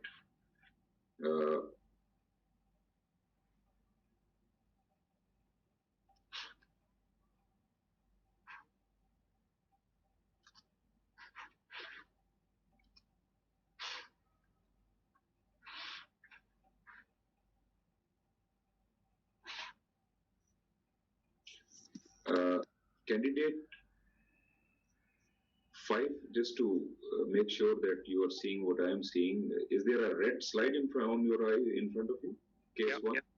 Okay. So this is not a Viva case. I'm just going to teach you on this. I put in 4 or 5 cases just to teach you. Now, this patient is, I have selected a case here to show you biliary leak in a 42-year-old female post-cholecystectomy.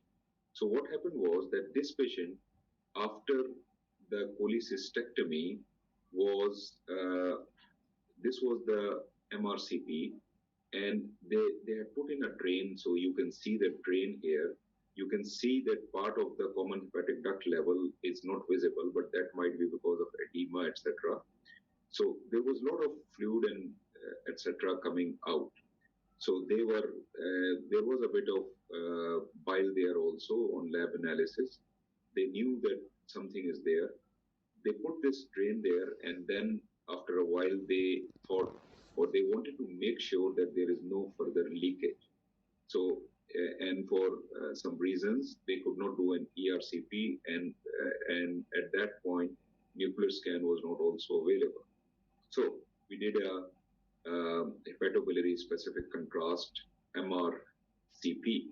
So on a T2 weighted sequence, this was the anatomy. You can see this drain here. This is the gallbladder fossa. In this gallbladder fossa, there is a bit of fluid. You don't know this fluid is, active bile or not. This is the main point, right? So then we have got, this is 20-minute delay post, hepatobiliary phase. So this is 20-minute delay, and you can see that on a hepatobiliary phase, this is how a liver looks like in 20-minute. The vessels, etc., are not all that bright, but parenchyma still retains them. On this 20-minute, within that gallbladder fossa, you can see something there, and this is that what we call the drain. So you can see something there. You think, oh, something is leaking into this. So what you do is you do a further delay, and this is a 60-minute delay. Administratively speaking, it's a big ask. For either the patient has to be on the table, or if it is not on the table, then you can scan somebody else and then bring the patient in. Now this is that drain, and you can see that even this drain looks a bit bright now. So what is happening? And if I am, as we are tracing it backwards, now you can see here that there is contrast pools in the gallbladder fossa. So you have made a black and white diagnosis that there is a biliary leakage. And this is the capability, one of the capabilities of hepatobiliary specific contrast. Right, let's see if I've got, okay, this is a case of, multiple hemangiomas, right upper quadrant pain, gallbladder. So this one on ultrasound was bright, means it looks like a hemangioma, but this is slightly atypical on ultrasound appearance. It is not bright. So on a T2 weighted sequence, look here, this is bright. Another one is here, another one is there. So B600 and bright. So another one maybe here, maybe here. So there are multiple hemangiomas, and on B1200 still they remain bright. Now on arterial phase, now this is that nodular enhancement I was talking about. You see on this lesion, see that there is enhancement, and this is in the periphery, and this is nodular. It is not continuous. And some nodularity here, some nodularity here, some nodularity here. So, and look at this lesion, and again, there is nodular enhancement and discontinuous here. So this is, and look at the signal. This signal is equal to the blood pool. So, and gradually it will fill up. So now it is filling up, and this one is also filling up. And again, look at this signal versus this signal, blood pool. It is the similar signal, and then it has filled up further, and it has filled up signal equal to the blood pool. Now, this is, the late phase, and you are worried, is it washed out? Because the signal is less than the parenchyma. Is it washed out? Then you look carefully and look at the blood pool, and the vessels are also similar. So the key thing is on all sequences, the signal should be equal to the blood pool. Look here, this one. And again, look at the IVC, look at the portal vein, it is equal. So, there are so many parameters on MR. It's a beautiful tool. You use all of them and you are very confident of your diagnosis. And 10-minute delay, similar to the blood pool. So this is a case of, what was this? Multifocal HCC. This patient had cirrhosis of liver, 6-month routine ultrasound, but alpha-fetoprotein was increasing. On ultrasound, this was the picture. We were not confident of picking up a focal lesion, but on MR, on T2-weighted sequence, there were a few doubtful foci, but the key sequence, of course, you can see cirrhosis there. The key sequence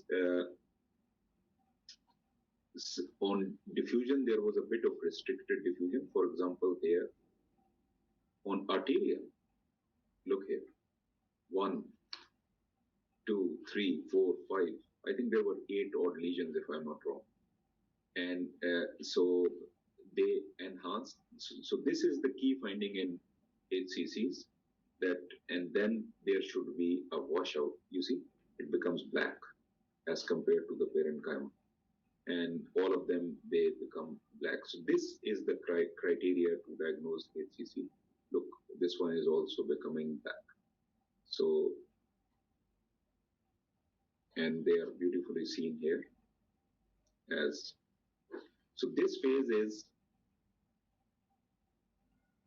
20 minutes. And this tells you the second, you see, this is a 20-minute delay, and because HCCs, there is no normal hepatocyte, it will become black. So your confidence level really increases. So this case is a case of, the what we call HCC, which is causing tumor thrombus. If you see this CT scan, this is an interesting CT scan, where you don't see the portal vein, you see this tumor which is going into the vein. You can, stretch your imagination that this is the portal vein. There is collaterals around it, cavernous transformation type of a thing. Even here, the tumor is going in. But we have got a venous phase here, so we did not have an arterial phase. On arterial phase, there is a bit of enhancement here. But the key thing here, which I want to show you, on venous phase, this is it. Again, you are not sure if there is tumor or whatever. And look at this, T2 is very good. It shows something is happening. But look at the diffusion. Diffusion was brilliant in this case. You see how beautifully it highlights. And this is an exam case, and it has come in the exam many a times. Tumor thrombus. On ADC, it shows restricted diffusion. So this is a case of pyogenic cholangitis. And this case, on a CT scan, there was, previous surgery, there was a stent, etc. The patient developed fever, etc. There were things happening on this CT scan, but on diffusion, now this time the diffusion has picked up abscesses. So look at this diffusion, and you can see that within the intrahepatic ducts, because the ducts are dilated, then with that there are what we call micro abscesses. So everything is showing restricted diffusion. So another use of suppurative cholangitis, and you can see this on MR much more beautifully than the CT scan. Okay, so I think what we'll do is that we will take a 5-minute break, and after the break, candidate 5, thank you very much. It will be candidate 6 after the break.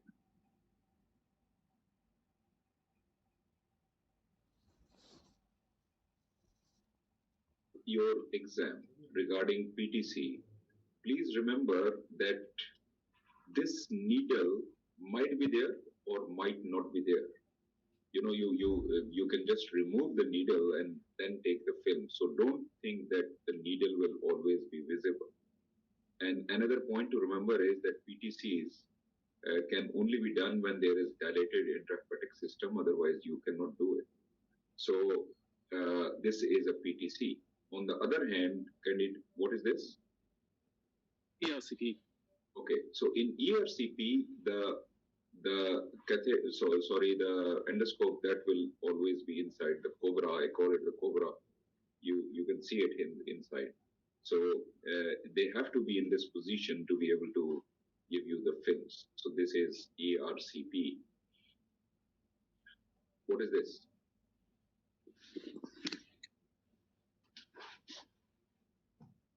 Is this a direct cholangiogram? I can see a catheter in the biliary tree. What is the shape of that catheter? It has a 90-degree angle to it within the duct. So there is a word which is it coming to your mind? T-shape, not sure. Excellent, T-shape. So T-tube cholangiogram. Basically, T-tube cholangiogram is a scenario where the surgeons might not be happy that during the procedure they will be worried about something. For example, that if a duct is going, a stone is still there and things like that, or they're suspicious. So they put in a T-tube. It comes out of the body, and after a few days, you can do a T-tube cholangiogram where you can just put contrast through it and then take films. So this is a T-tube cholangiogram. So this is maybe 7 days afterwards, because the teaching is don't do it very early, because there might be some hemorrhage hematoma sitting inside which will appear as a filling defect, and you might diagnose it as polylithiasis. On the other hand, what is this? Candidate 6. So it's another direct cholangiogram, but the tip isn't T-shaped this time. So? Not sure. Okay, so this is peroperative cholangiogram.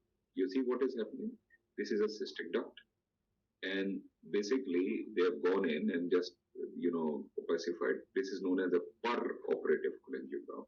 So this was a T-tube. This is a peroperative cholangiogram.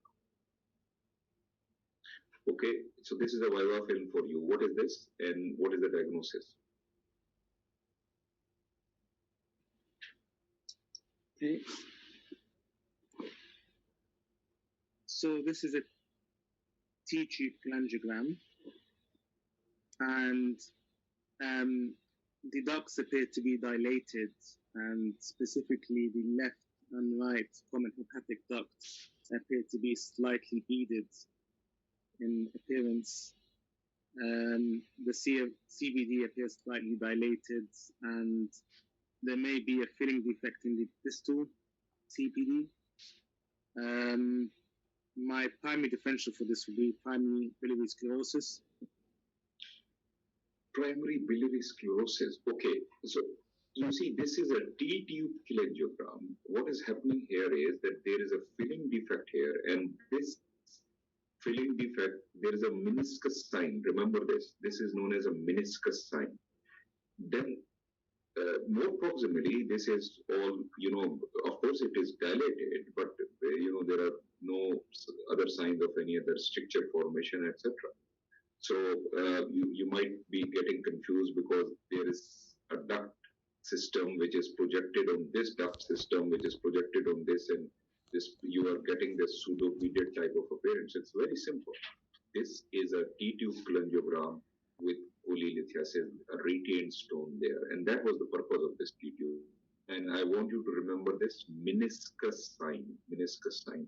Please also remember, as far as biliary system is concerned, never ever consider it like a barium study. The signs of overhanging edges and all those things. Don't even go into that territory. The findings here are totally different. But this meniscus sign is an important sign for what we call retained stone. So One thing for the exam is, and this is a very useful tip for the exam, that when you find biliary strictures, there can be 3 different levels. So this is the CBD, this is the porta hepatis, this is the left main hepatic duct, right main hepatic duct, this is a PTC. If the obstruction is at this level, in your exam, the most common top 3 differentials here will be cholangiocarcinoma. This cholangiocarcinoma is what we call the cleft skin tumor. Of course, then porta hepatis metastasis, as in lymph nodes, etc. Gallbladder carcinoma can also cause this. So, maybe more common than porta hepatis metastasis, actually. Then, in the middle portion here, the differential diagnosis will include cholangiocarcinoma and pancreatic carcinoma. If you stretch your imagination, if the pancreas is sitting here, this will be the head. The head will come here, and this will be the neck. So a tumor of pancreas in this region can cause mid-hepatic duct stricture. And so these will be your differentials. Cholangiocarcinoma, it will enhance on arterial phase, or even on venous phase it might enhance. Pancreatic carcinoma will not enhance. This enhancement pattern is difficult, and when there is enhancement with the pancreas enhancing, you might not pick it up. But in an early arterial or a portal vein, at times you might see enhancement there. This differential diagnosis is important differential diagnosis for the exam, where these two will remain the same. This one, cholangiocarcinoma and pancreatic carcinoma. So pancreatic and cholangio. But then carcinoma of ampulla of water, histologically speaking, this is different. And then duodenal carcinoma. So all of these things should be in your mind. And please remember the double duct sign. If the pancreatic duct and the CBD is dilated, go for malignant. These two are exam strictures. They have come in the exam quite often. Post-surgical, if you see, this is the cystic duct. And classically now, of course, they use laparoscopy, and the techniques of the surgeons are very good. But having said that, still, when there is open cholecystectomy, this can happen. Simply imagine that if this is being tackled with an artery forceps and there is an injury here to the main CBD, then what will happen? That there can be later on fibrosis, and there can be a post-surgical stricture. So this will be a benign stricture, which will be a shelf-like stricture. Chronic pancreatitis, on the other hand, there will be tapering here, and with that you might find calcification. So these levels are important for the exam, and whatever is it an MRCP, ERCP, or PTC, the differential will remain the same. Yes, please. Okay, so this is a spot image of a PTC. I can see multiple clips where the gallbladder would be expected. So this was long-standing post-cholecystectomy. We know that. Okay. There's a smooth stricture in the proximal rhomboidal duct, which more distally tapers to normal caliber. So my top differential for this would be a post-surgical, post-cholecystectomy stricture. You see, it's a long stricture. It's a long stricture. Post-cholecystectomy, that will be just a shelf life. It's a long one. And this is a PTC, so your differential has to be that malignant. Cholangio versus gallbladder versus this. I'll show you a post-cholecystectomy, which will be a very smooth and, just a focal stricture. Okay, this is a MRCP MIP of MRCP. And so can you describe this to me? So the intra and extrahepatic biliary ducts appear to be dilated. And what's happening to the pancreatic duct? The pancreatic duct is also dilated. So what is your differential? So are we concerned about the pancreatic head cancer or a distal CBD lesion, such as a carcinoma of the ampulla or vata? Is it distal? Is it mid-level? You know this thing. Is it mid-level or is it distal? So it will be distal since it's affecting the pancreatic duct and the no, you see, excuse me. What happens is this is the mid, this is the mid, this is the distal. The distal will be next to the duodenum. So if you see here, this is the duodenum. Now what is happening is, if you stretch your imagination, the pancreas will be sitting here. This is the neck of the pancreas. So you are right, the lesion might be at the head or neck. But this is the mid CBD. This is not the ampulla. And in mid CBD, it is causing obstruction of the pancreatic duct. It is causing obstruction. So this is the cystic duct where it is joining the CBD. And this is where the lesion is. The lesion is not here. So if the lesion was here, then the pancreatic duct would have come all the way. Are you with me? Yeah. So just a fine bit,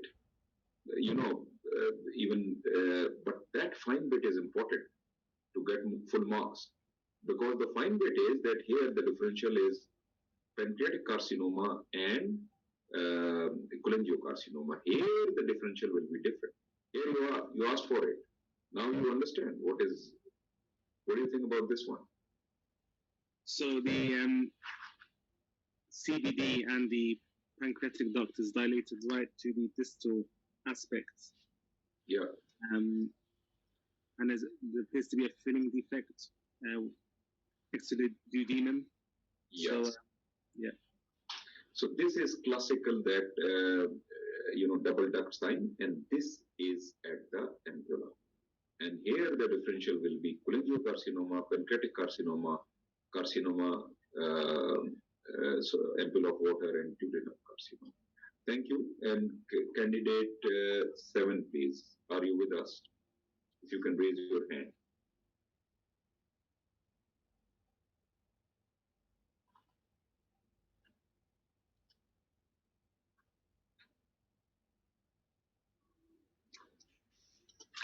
Hello, can you hear me? Yes, I can hear you. So,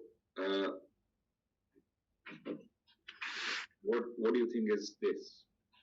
Which kind of structure? A spot image from the MRCP, and this is a well-defined projection-like structure in the mid part of the CBD, and I cannot see the gallbladder or the cystic duct, so I would assume it to be a post-surgical shelf-like structure.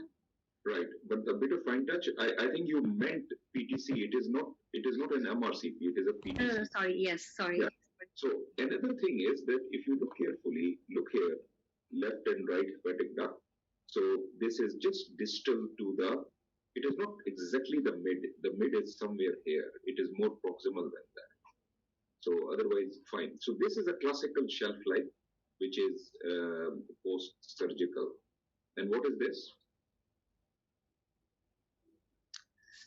So this is another spot film from PTC, and there is significant dilatation of the intrahepatic biliary channels and CBD as well. And then there is a very long stricture in the distal part of the CBD. So conclusion. Going up to the duodenum, but I cannot see the pancreatic duct dilatation otherwise. So my differential at this level would include a pancreatic carcinoma or a cholangiocarcinoma. First of all, do you expect to see the pancreas on a PTC? So, I mean to say pancreatic duct. No. Right? So, second thing is there something else sitting around the distal CBD? Look outside. This is a classical exam case.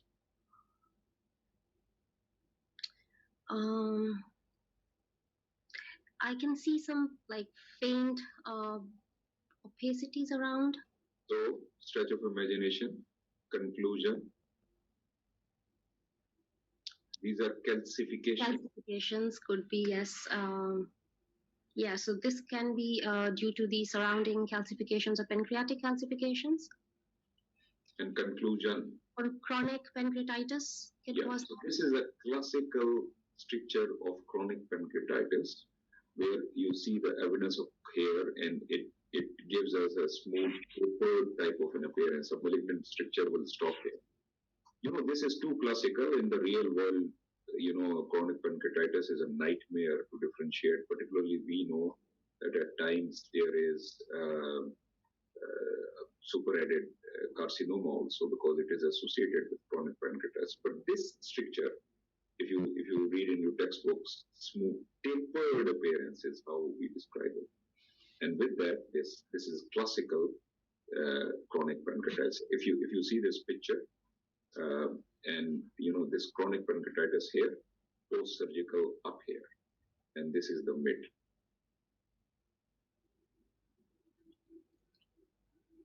Spot diagnosis, what is this?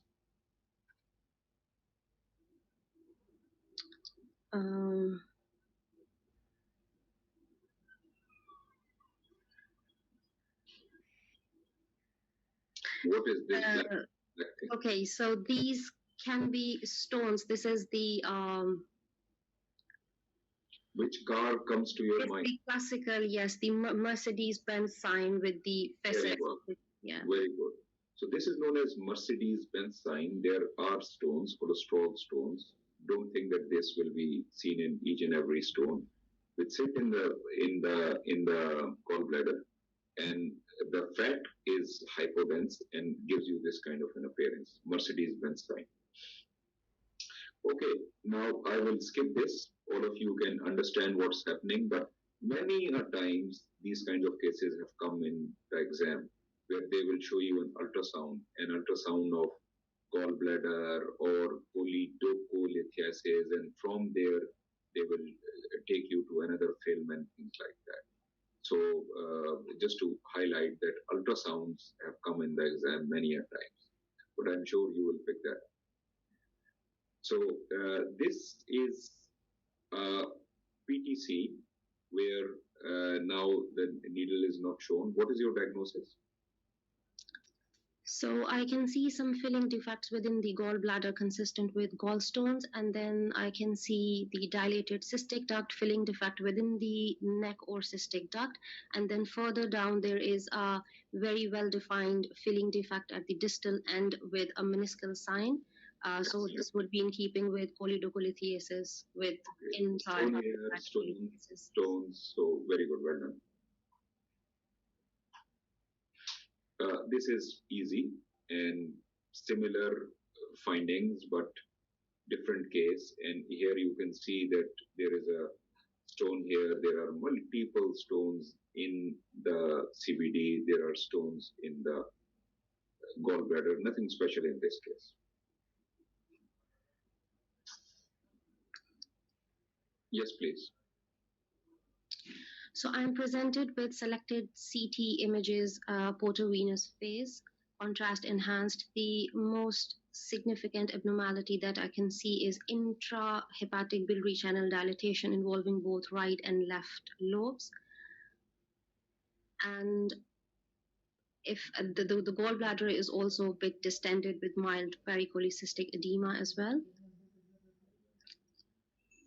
So if I'm trying to trace the CBD, do not particularly see significant dilatation. Okay, this is, yes.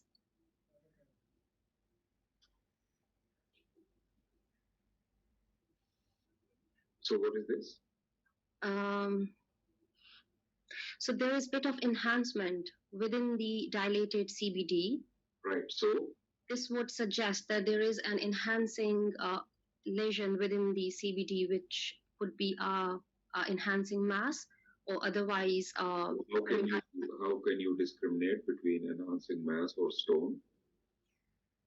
I would like to see on a plain CT the density of it. So that was the idea to ask you, and on a plain CT, it remained like this, right? And then it was a stone. Basically, why I showed you for the simple reason that in the exam they have shown these kinds of cases. Please remember, in the pancreas we did hyper-enhancing pancreatic lesion, as in gastrinomas, etc. And they might show you enhancing lesion, and it can be a pitfall.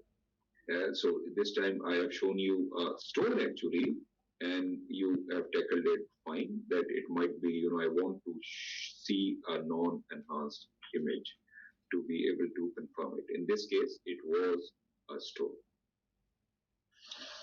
Okay, so fever, right upper quadrant pain, what is your diagnosis? Can you describe it? What is this? This is what I want you to tell me. Okay, so the patient presented with fever. So the gallbladder is very ill-defined with lot of significant surrounding edema and wall thickness as well, which is quite irregular. And I can see some discontinuity in the wall as well.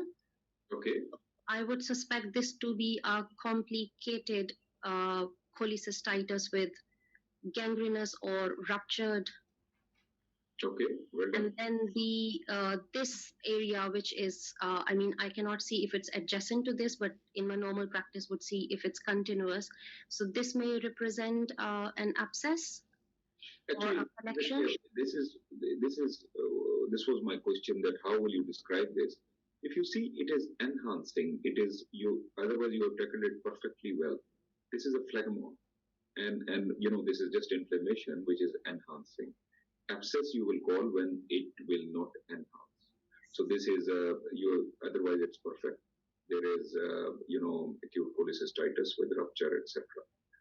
This, on the other hand, is a painless jaundice. So in this one, I see intrahepatic biliary dilatation involving the right and left lobe, and then within the region of gallbladder fossa, I do not perfectly see the gallbladder, but seems to be a mass lesion which may involve the gallbladder itself, which is heterogeneously enhancing. Conclusion? So my conclusion will be a gallbladder mass, a neoplastic gallbladder mass, which is causing intrahepatic cholestasis.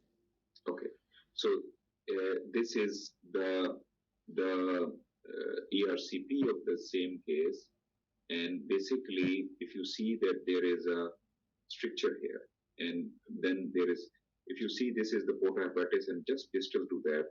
So this comes in the differential diagnosis, the level 1. The porta hepatis level, and this case demonstrates to you that a gallbladder carcinoma can actually cause obstruction at this level. Okay, candidate 7, thank you very much. Candidate 8, are you with us? Raise your hand, please. So, hello. Okay. Okay.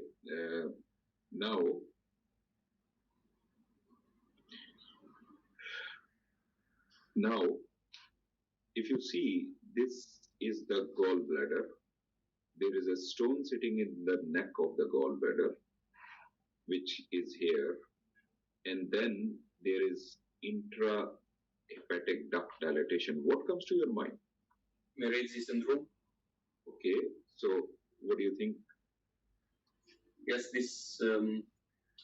So it's an impacted large stone filling defect with crescent meniscus sign in the gallbladder neck.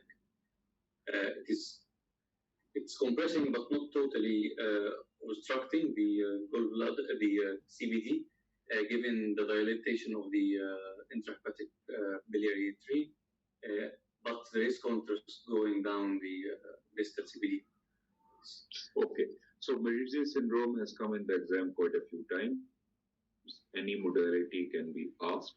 Basically, the stone, if it is sitting in the neck, it can cause it.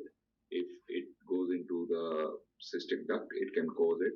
It can also cause erosion. So the stone partly might be sitting in the CBD and partly sitting in the in the gallbladder or the cystic duct. Look at this example. We are on MRCP. Part of the stone is here, and part of the stone is going into the. So basically, what happens is that there is an erosion, and there is in continuity. This is the MRI of this, and you can see this Y-shaped limb of the case which I just showed you. This case, and you can see part of the stone is sitting here, part of the stone is sitting here. So this can also happen. Yes, please. So I can see evidence of previous cholecystectomy. I can see multiple dilated intrahepatic biliary radicals in the form of beading. I suspect this is might be due to primary biliary cirrhosis. I'd like to check the caliber of the CBD, because if the caliber of CBD is abnormal, this might suggest primary sclerosing cholangitis. Primary sclerosing cholangitis. Why have you said that? Because of what? Beating. You mean to say this thing? If you see here, the biliary system. This is the biliary system. It looks fine. This film is an erect film. This is actually This is actually the CBD. There is a meniscus sign there. Yeah. So this is a PTC which has been done, and there is dilated system with this meniscus sign. So there is a stone. Now, with this stone, what do you think is happening? Carolius disease, maybe? Stone, okay. Let me give you a hint. Fever. Cholangitis. Cholangitis. So how do you explain these things? Cholangitic abscesses. Yes. So these are micro abscesses. And this is a tricky film because this is what we call pyogenic cholangitis. So various kinds of stigmata of pyogenic cholangitis can come in the exam. Pyogenic cholangitis is because of what we call obstruction, usually stones. There can be other causes also, post-surgical and things like that, particularly post-surgical when you have done, some kind of surgery. So this you have to be, this is what is happening, that because micro abscesses are in continuity with the biliary system, that's why you get this. In this kind of a case, the viva will be sort of an interventional radiology type of viva. What can you do? And questions, I will skip it because it has been covered in the IR section. But and I don't know much about IR myself. I'm not an interventional radiologist. So the point is that the questions will be about PTPD, how will you do technique, etc. And look at this case. This was two weeks down the road, and now the micro abscesses are no more visualized, but stone is still there. Spot diagnosis. What's happening here? It's emphysematous cholecystitis. Excellent. So this is emphysematous cholecystitis, which has come in the exam many a time, and particularly on a plain film. This plain film I showed you before also. So this is a different case, and this is a different case. But diabetes is known with these. Right upper quadrant pain, fever. So you are a bit handicapped because you are, the same case if I would have shown you on Osirex or a DICOM viewer, you would have picked it up. But having said that, just to guide you, this is the gallbladder. Something else is next to it. What do you think is happening? Might be a liver abscess, might be a tumor. Yeah. So with this kind of, known cholelithiasis pain, actually, you cannot make out. So let me demonstrate to you. Let me tell you that there is a stone here, and this stone was actually at the neck of the gallbladder, and with that there is secondary abscess. So why I'm showing you, it is similar to previous case which I showed you. The point is the viva here will go into interventional radiology. So this is a acute cholecystitis with a liver abscess. What will you do next? What is the answer, candidate? I put two pigtails, cholecystostomy and another pigtail draining to the abscess. Okay. So before I show you that, this is coronal of the same case. And on coronal, actually, you can see this stone here where I'm pointing out. So the stone was at the neck, and there is a bit of misty mesentery, which can happen with any infective process. So the viva here will be, what technique, cell death technique, etc., and all those things. Interventional radiology once again. So this is the pigtail, etc. And now, after 5 weeks, we have done a cholecystogram. So this catheter has remained inside. It was there for 5 weeks. If you see 5 weeks ago, the contrast did not go beyond this. Now, after 5 weeks, inflammation, etc., have subsided. What is your diagnosis here?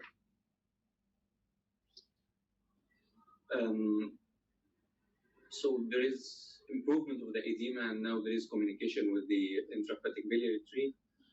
Anything at the distal CBD? There is irregular short segment stricture. Yeah, but I want you to, pick this up. Meniscus sign. You see this meniscus sign? Are you with me? Yes. There is a stone. That stone has gone down here. That is the point. The stone has gone here, so that was the main point. What will you advise on this case? Porcelain gallbladder precancerous for cholecystectomy. Excellent. So porcelain gallbladder, which can also come in as a plain film. Please remember that it is considered a pre-malignant type of a condition, and we advise elective cholecystectomy. Latest literature is not all that blatant. Previous literature told us a lot of percentages, but even now, take-home point is the practice has not changed. Yes, please. Okay, this is a follow-through study spot image. I can see outside of its normal expected location, the right upper quadrant, related to the second part of the duodenum.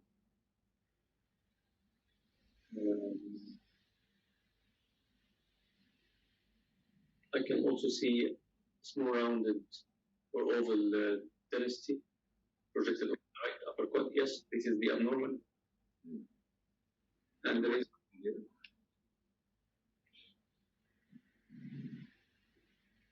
I think there is aerobilia too. There is a linear longitudinal, yes. Yeah, but I'm not interested here. I'm more interested in what's happening here. Okay, so contrast is reaching the biliary tree. So what is your conclusion? There is abnormal ampulla of water, which might be related to previous sphincterotomy. There might be what is this structure? This structure. A fistula, duodenal biliary fistula, maybe. Duodenal-biliary fistula. Actually, you are right. The point is that, please remember, this is a very important exam case. I think I have shown you a similar case in the past also. In contrast examination, barium, etc., fistulas are extremely important. Is the contrast sitting at the right place at that point or not? You have to, always look into that. Here, what is happening? This is a gallbladder, which is what we call a chronic cholecystitis. It is sitting there and it is communicating with the duodenum, and then contrast has gone here and retrospectively as gone into the biliary system. So your diagnosis was spot on, duodenal-biliary fistula, but this is the gallbladder. I can show you a CT scan of similar. Again, if I had shown you on a DICOM, you would have picked it up, because this is not a DICOM. I'll just show it to you as an example. Now, if you see here, let me change my mouse. And this is very important for your exam. Same thing, 100% same thing, but this one is on a CT scan. The gallbladder here is contracted. It shows a bit of enhancement on axial sequences. This is the cystic duct, which shows a bit of enhancement. This is the duodenum. On an axial slice, you are not oriented what is what. So let me show you a coronal slide. Now on coronal, this is the gallbladder enhancing. You see, this is the duodenum. It is touching it. It is, and now what is happening? So if I trace it from here, this is the coronal. So this is the stomach, the pyloric canal, and here do you see that there is thickening of the wall, and then this gallbladder actually is sitting next to it. And if you look carefully, there is actually a communication. Look, from here to here, the wall is thickened, and there is a communication. And this is the gallbladder. So if you see here, this is the communication. Classical, 100% like this case. Though this is a different case, and this is a different case. This is on a CT, and this is on a barium. So this becomes a long case for you in the exam on a CT scan. Spot diagnosis, and what is your differential? Say again, please. No, I was reading. Sorry. And so I see this is markedly dilated gallbladder that is not high signal, with no high fluid signal. So which examination has been done? An MRCP. MRCP. So, you go back to your basics, level of obstruction. What is the level of obstruction? Yes, it's a Klatskin tumor, Hyler. So, Klatskin tumor or Hyler. So, what will be your differential? One will be Hyler cholangiocarcinoma, second will be?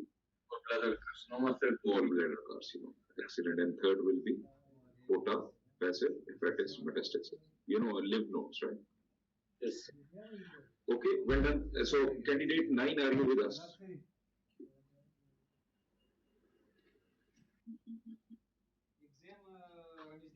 Thank you, candidate.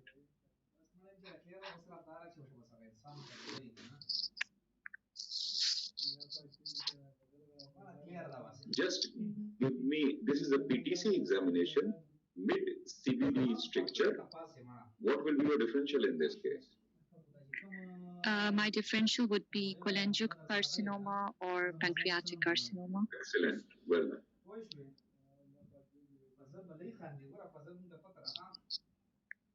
27-year-old, right upper quadrant pain, intermittent jaundice, and you see this thing. And with that, you see intrahepatic duct. So I'm looking at these selected axial slices through the upper abdomen. There is increased enhancement and thickness of the gallbladder wall with surrounding edema and a collection as well. My eyes. Excuse me. This finding, I'm not interested. This is a bit of partial volume. Okay. So don't worry about status, etc. What do you think is happening here and here? And 27, intermittent jaundice. Yeah.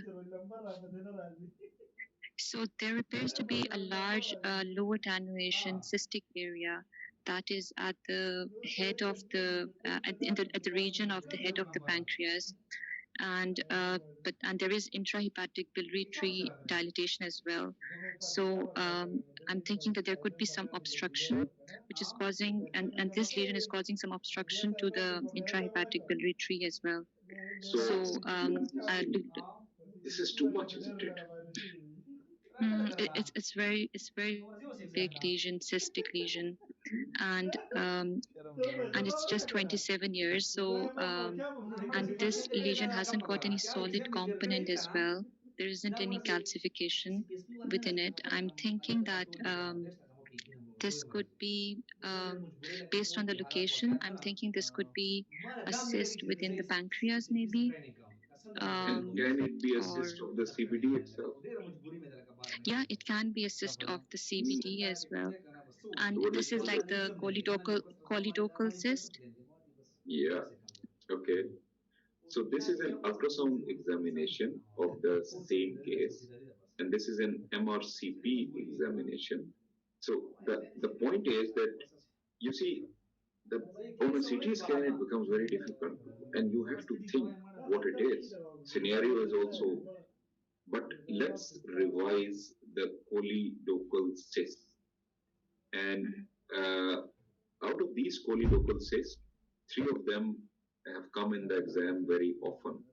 One of them is this is type 1, where there is fusiform dilatation of the extrahepatic, the CBD itself. This is a diverticulum of the CBD. This will not come, it's too difficult because of continuity, etc. It's very rare. So forget about this for the exam. This one again has come in the exam, and in good old days, it has come many a times on a barium examination. This is what we call polydococele. This is type 3, where this projects into the duodenum and it will appear as a filling defect. So this is a polydococele. Then this type 4A or 4B, in which there is, various combination of intrahepatic cyst with, this one is cystic duct, but by definition, at least the distal CBD, the extrahepatic CBD must be involved. And this one also has got this. This is, I think, more importantly in the exam, which has come, out of all of these, most common is type 5, which is Caroli's disease. And Caroli's disease has got intrahepatic duct dilatation. It will come as on CT scan because of some features which we will just cover shortly. And it can come on other modalities also.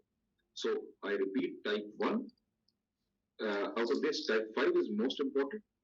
Type 1 is second most important. Type 3 is another one which has come in the exam. So let's see a few cases. So this is, which type is this candidate? So this is type 1 because it's a fusiform dilatation. Excellent. And what do you think is happening on this barium? So in this barium, again, at the level of D2, there is, I can see that there's a defect, and I'm thinking that because we are doing the choledococele, this is likely a choledococele there, type 3. Well, you see, if you read old books of barium, 20 or 30 years old, there is huge literature there. What differential diagnosis of filling defects in D2 segment on a barium examination. This time, in this era, that is obsolete now.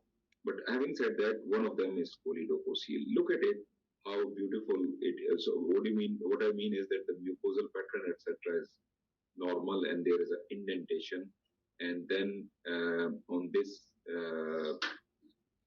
this is a per-operative. You see this?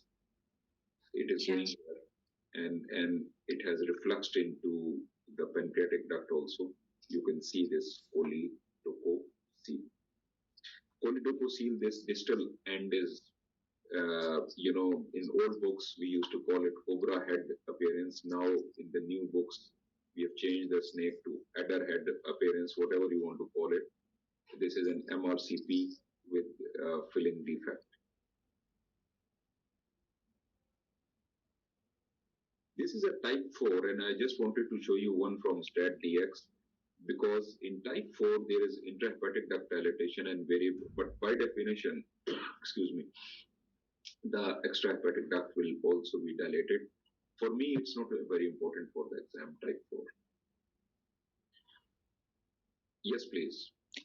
So there are multiple, there is dilatation of the intrahepatic biliary tree, and multiply dilated biliary channels are seen both in the right and the left lobe of the liver. I can't see any dilatation of the CBD. So I'm thinking this is likely type, this is the type 5, which is just the intrahepatic. Okay, that's fine, because we are doing polydocal cyst, but in the exam, you will have to slightly sit on the fence, because you have to make sure that all of these cysts are in continuity with the biliary system, right? So some of them are in continuity, and some of them you would like to. So I can, as the examiner, can just show you this exam where you can see that they are in continuity. And by definition, type 5, one word you have to remember. Usually, this is secular dilatation. So it is. That's why it will give you this, a sort of a cyst type of an appearance, secular dilatation. So this has come in the exam quite a few times. And if you go back to the basics, candidate 9, what is the central dot sign? How do you explain this? This is a starry sky sign, or No, because no. that's a vessel within it. That's why I'm seeing it. Okay, so what is the concept behind it, and why is it absolutely fine? So what I'm seeing is that this is a dilatation of the biliary tree, and the central dot which I'm seeing is actually the vessel which is getting enhanced. So it's as vessel and the because the biliary tree and the vessel, they are in close continuity to each other. That's why I'm seeing it. Okay, excellent. So basic concept is anatomy or embryology. Basically, you see the portal vein and the bile duct and the hepatic artery, they go together, the triad, biliary. So what happens is when the biliary system is dilated, it actually sort of encases the vessel. And this is a very unique finding. It's an absolute specific finding. And if an examiner has got the CT in their, teaching files, they will show it to you because it's a very specific, and you will not see it in each and every case of Caroli's. So it can surround it. This is the central dot sign, and you have to give contrast to pick it up. Please also remember that this central dot sign might not be always central. It can be peripheral, which is common sense. For example, look at this one. It is to the peripheral, but you have to develop your eyes on this. And these days, I think if anybody wants to show you Corolli's, central dot sign is what they are going to show it to you. Agreed, central dot sign or not? Yeah. So this was a trick central dot sign. Question, hint, trick question. Okay, so there is dilatation of the vessel, of the biliary tree, and I can see an area of hyper. Is contrast given? No, contrast is not given. I can't see contrast. Right. So it is not a central dot sign. So what is this then? So this is high attenuation, and so it is calcification. Excellent. So the bottom line is this is still Caroli's disease. In Caroli's disease, you can get calculi within the biliary system, and this was the teaching point here. So don't get confused. This is an MR with this. This is cholangiogram with this, filling defect, and this was a non-enhanced CT. So with Caroli's disease, you can get what we call calculi also. So on this appearance, what is your diagnosis? Sorry, I had given the diagnosis there.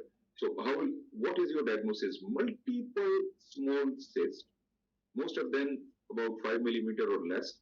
Few of them might be maybe 1 centimeter. 1 odd or 2 odd are slightly larger, and there are maybe hundreds of them. What is your diagnosis? Just give me the diagnosis. So I need to see that whether they are being connected with the biliary tree. They're not. So they're not. So it's there's a polycystic disease, polycystic liver disease. Okay, so autosomal dominant polycystic. No. Let me tell you. This is what we call biliary hematomas, also known as von Weinberg complexes, who I think in 1918 or 1916 or something like that, he actually described this. Don't confuse it with polycystic. There is what we call autosomal dominant adult polycystic hepatic disease. Similarly, in liver, you can get the same thing with kidney disease also. There will be cysts. Those cysts will be larger. Remember that. They will not be as numerous. These are hundreds. These are, usually they are between 5 millimeter to 10 millimeter, or maybe less than 5 millimeter, most of them. And there is nothing else which gives you this appearance. And this is a classical case. So this is biliary hematomas. You did tackle it well. Will you say that I want to make sure that they are not connected, but this is not Carolis. Carolis will not be as numerous. They will be at times larger or slightly irregular. Fine. So this is biliary hematoma. Okay, now all of you, this is close to 9 o'clock. I'm going to show you two last cases, but these cases are extremely important for the exam, and a bit of clinical is there. There can be many long cases from these cases, and the concept should be absolutely clear. So I'm going to do a bit of teaching also on these cases. I know it's 9 o'clock, maybe I'll go 5 minutes beyond 9, but you have to concentrate on these. And these two cases, the radiological features at times are overlapping, but the clinical features and other investigations might be different. And all of these become viva questions. Those of you who are logged in from overseas, please remember that the FRCR exam, and this is why in the Royal College of Radiologists, we use the word, this is clinical radiology, right? Clinical. So a lot of questions are clinical. And this example, the last two examples, I'm going to tackle PSC, primary sclerosing cholangitis, and I will compare it with autoimmune cholangitis, which is known as IgG4 related disease, IgG4 cholangitis. And these are extremely important for long cases, etc. also. So you have to concentrate on this, and this will also tell you that these kinds of management questions and viva questions which can come out of it. Now, because of the limitations that I'm just showing you limited scans, there is a bit of intrahepatic duct dilatation, 42-year-old male. 42-year-old male, note this, 4 weeks history of this jaundice. If you look carefully, this is the cystic duct which shows a bit of enhancement. If you look carefully, this is the CVD which shows a bit of enhancement. This is the CVD which shows enhancement. And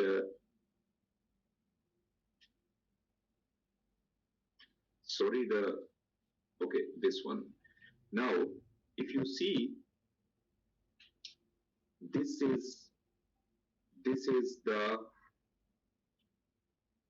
CT scan. So I can show you this CT scan in the exam, and you can see that there is enhancement here of the wall of the CVD. Even the gallbladder is showing up some enhancement. I am not showing you the intrahepatic ducts, but actually the enhancement went to the intrahepatic ducts.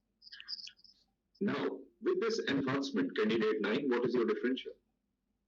So my differential for this is, this could be ascending cholangitis. This could be ascending cholangitis, or it could be primary sclerosing cholangitis as well. Okay, so this is just a close-up to show you this enhancement here, and then an ERCP. Can you describe it? So on this ERCP, I can see that there is a contrast going through the CBD and also through the left biliary tree and right as well, and there is irregularity in the walls of the CBD, and it appears to be dilated from few parts and then narrowing at the other. So this is in keeping with the inflammatory changes or edema, which I was expecting to see because of enhancement we have seen on the CT. So what is your conclusion? So my conclusion is that this is inflammation of the biliary tree, that is ascending cholangitis in this case, because the patient has got symptoms of fever. And you see, the point is that ascending cholangitis usually is secondary to obstruction, post-surgery, things like that. This case is primary sclerosing cholangitis, which can present with, acute exhibits, the disease can have acute phases, etc. Now, if you look at this CBD is irregular. This outline of CBD, and then there is stricturing here, and then there is proximal dilatation, a bit of beading. This appearance is classical for primary sclerosing cholangitis. If you see this MRCP of the same case, there is a bit of stricturing here, some dilatation. If you see here, stricture, dilatation. So this beading appearance is quite classical for primary sclerosing cholangitis. Look at this one, where you can see that there is outline is irregular, some pseudo-secuse is there, and more beading and things like this is absolutely pathognomic, classical. So intrahepatic ducts as well as extrahepatic ducts are dilated. Now, this is two different cases where, again, similar findings are seen, and intrahepatic ducts, when there is acute phase. Now, let me take over. Candidate 9, thank you. Because of time factor, I will take over. I'm just going through. Actually, you be with me. I'll show you one last case. So just keep unmuted. So if you see here, what happens is that when there is active inflammation, there will be enhancement, just like extrahepatic duct, intrahepatic duct dilatation enhancement can be there. So what's happening here? Overall, liver and spleen. Candidate 9. So liver is hypertense as compared to the spleen. Look at the shape. I'm asking you very. It is quite irregular. It's a cirrhotic liver and spleen is enlarged. Excellent. So the point is that primary sclerosing cholangitis in 10 to 15 years, more than 60, 70, 80% cases, they end up having cirrhosis. And so these terms should be in your vocabulary. Primary sclerosing cholangitis is immune-mediated disease. This is from your literature. No need of noting it down. Just take a picture. Immune-mediated disease causing progressive inflammation, fibrosis, and stricturing of intrahepatic and extrahepatic, right? Intra and extrahepatic ducts. IgG4 cholangitis or autoimmune cholangitis is two terms should be in your vocabulary. First of all, IgG4 related sclerosing disease. Very, very important for the exam. Basically, what is happening? It is a spectrum of disorders characterized by tumor-like lymphoplasmocytic infiltration of varying degree with fibrosis in different organs. So what's happening is that plasma cells, they get deposited in various parts of the body. Which parts? We will cover them shortly. And it will cause a pseudo mass-like of an appearance. Later on, there can be fibrosis also. So, and one of the stigmata of this disease is sclerosing cholangitis. When you see sclerosing cholangitis, usually it is associated with autoimmune pancreatitis. So you should know the radiology of autoimmune pancreatitis also. Now, these are the take-home points, and from here you can make your Viva points and various long cases, etc. Primary sclerosing cholangitis versus autoimmune cholangitis, IgG4 related disease. In PSC, average age of onset is 30 to 40, so this is younger age. In IgG4, it is middle age. In CDS clinical onset, it might take months and years to develop. IgG4 related is more acute. Clinical course, majority becomes cirrhotic in 10 to 15 years. It is associated in 2/3 of cases with IBD. So it can be with UC, it can be with Crohn's disease, 70% with UC. So what is the take home here? Take home is that the examiner can show you a long case or a unifying diagnosis type of a case. I'll show you a few examples. When there is cirrhosis of the liver, there is a peculiar type of configuration of the cirrhosis in which we call it pseudo-tumor sign, caudate pseudo-tumor sign. The caudate lobe will be very hypertrophic.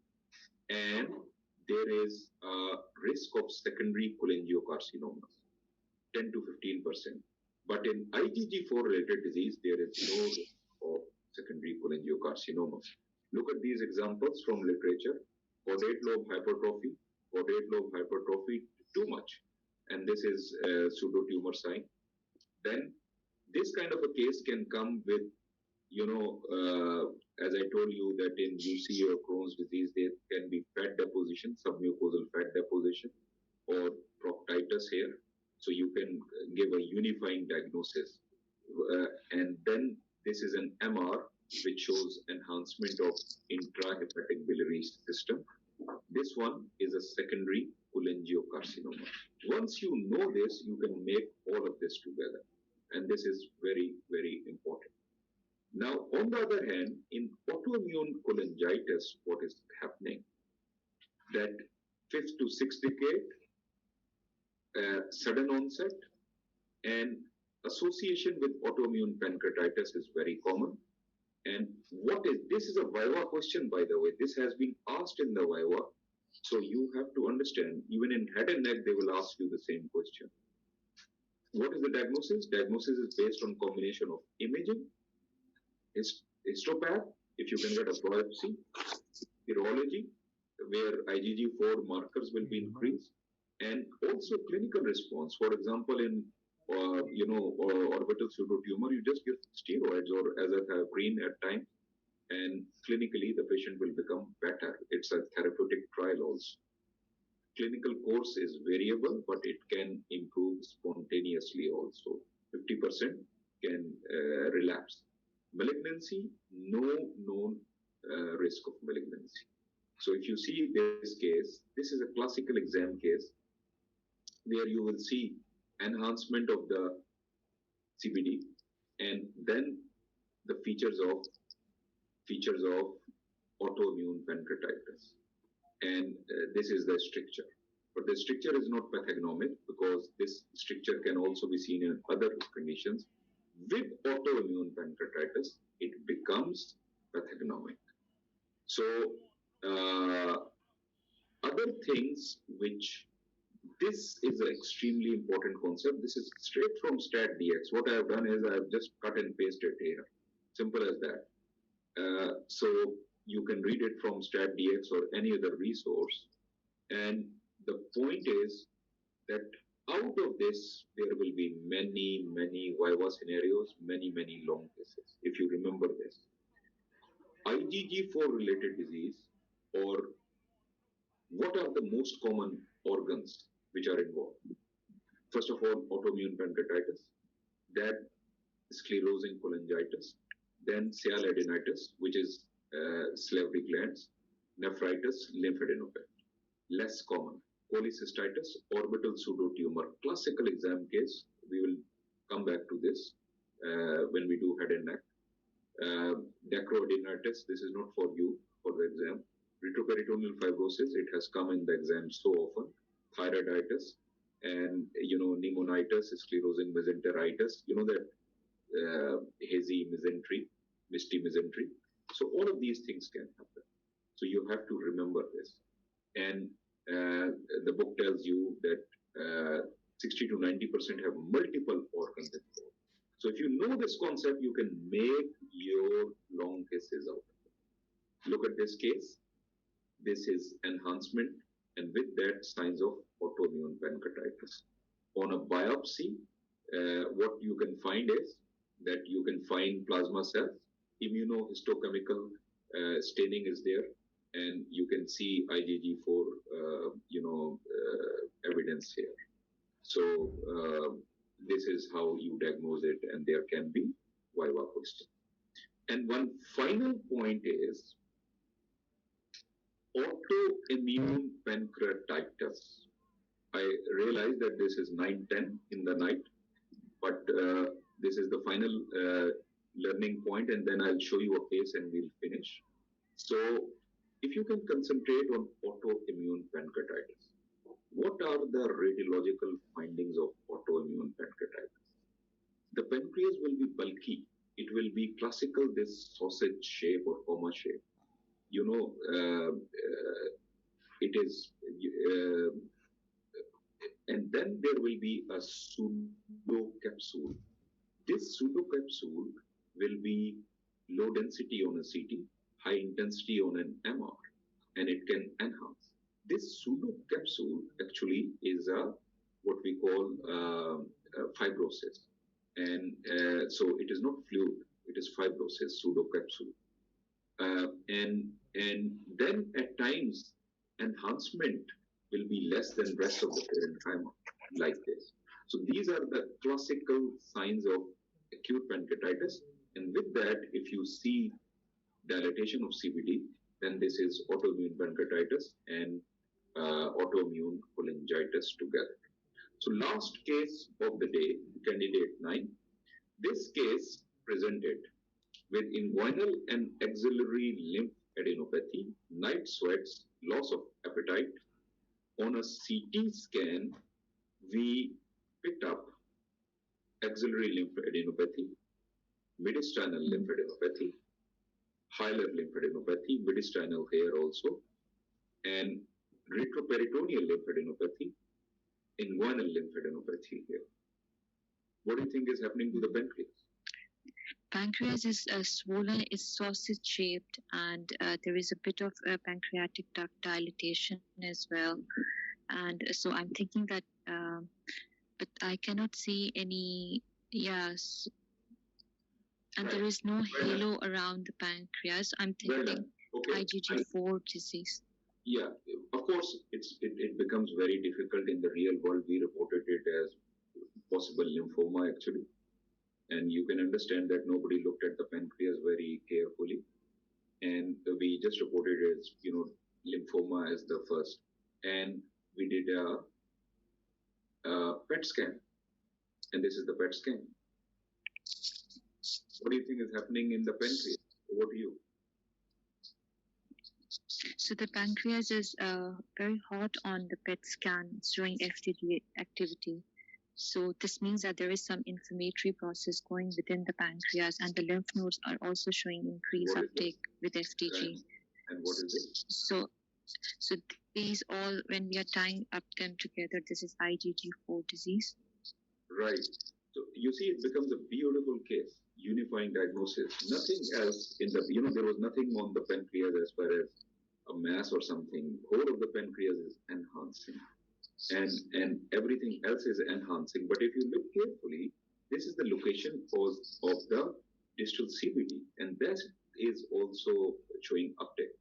And on CT scan, this is the PET component of the CT, which is non-enhanced. So this is it, and look at this uptake.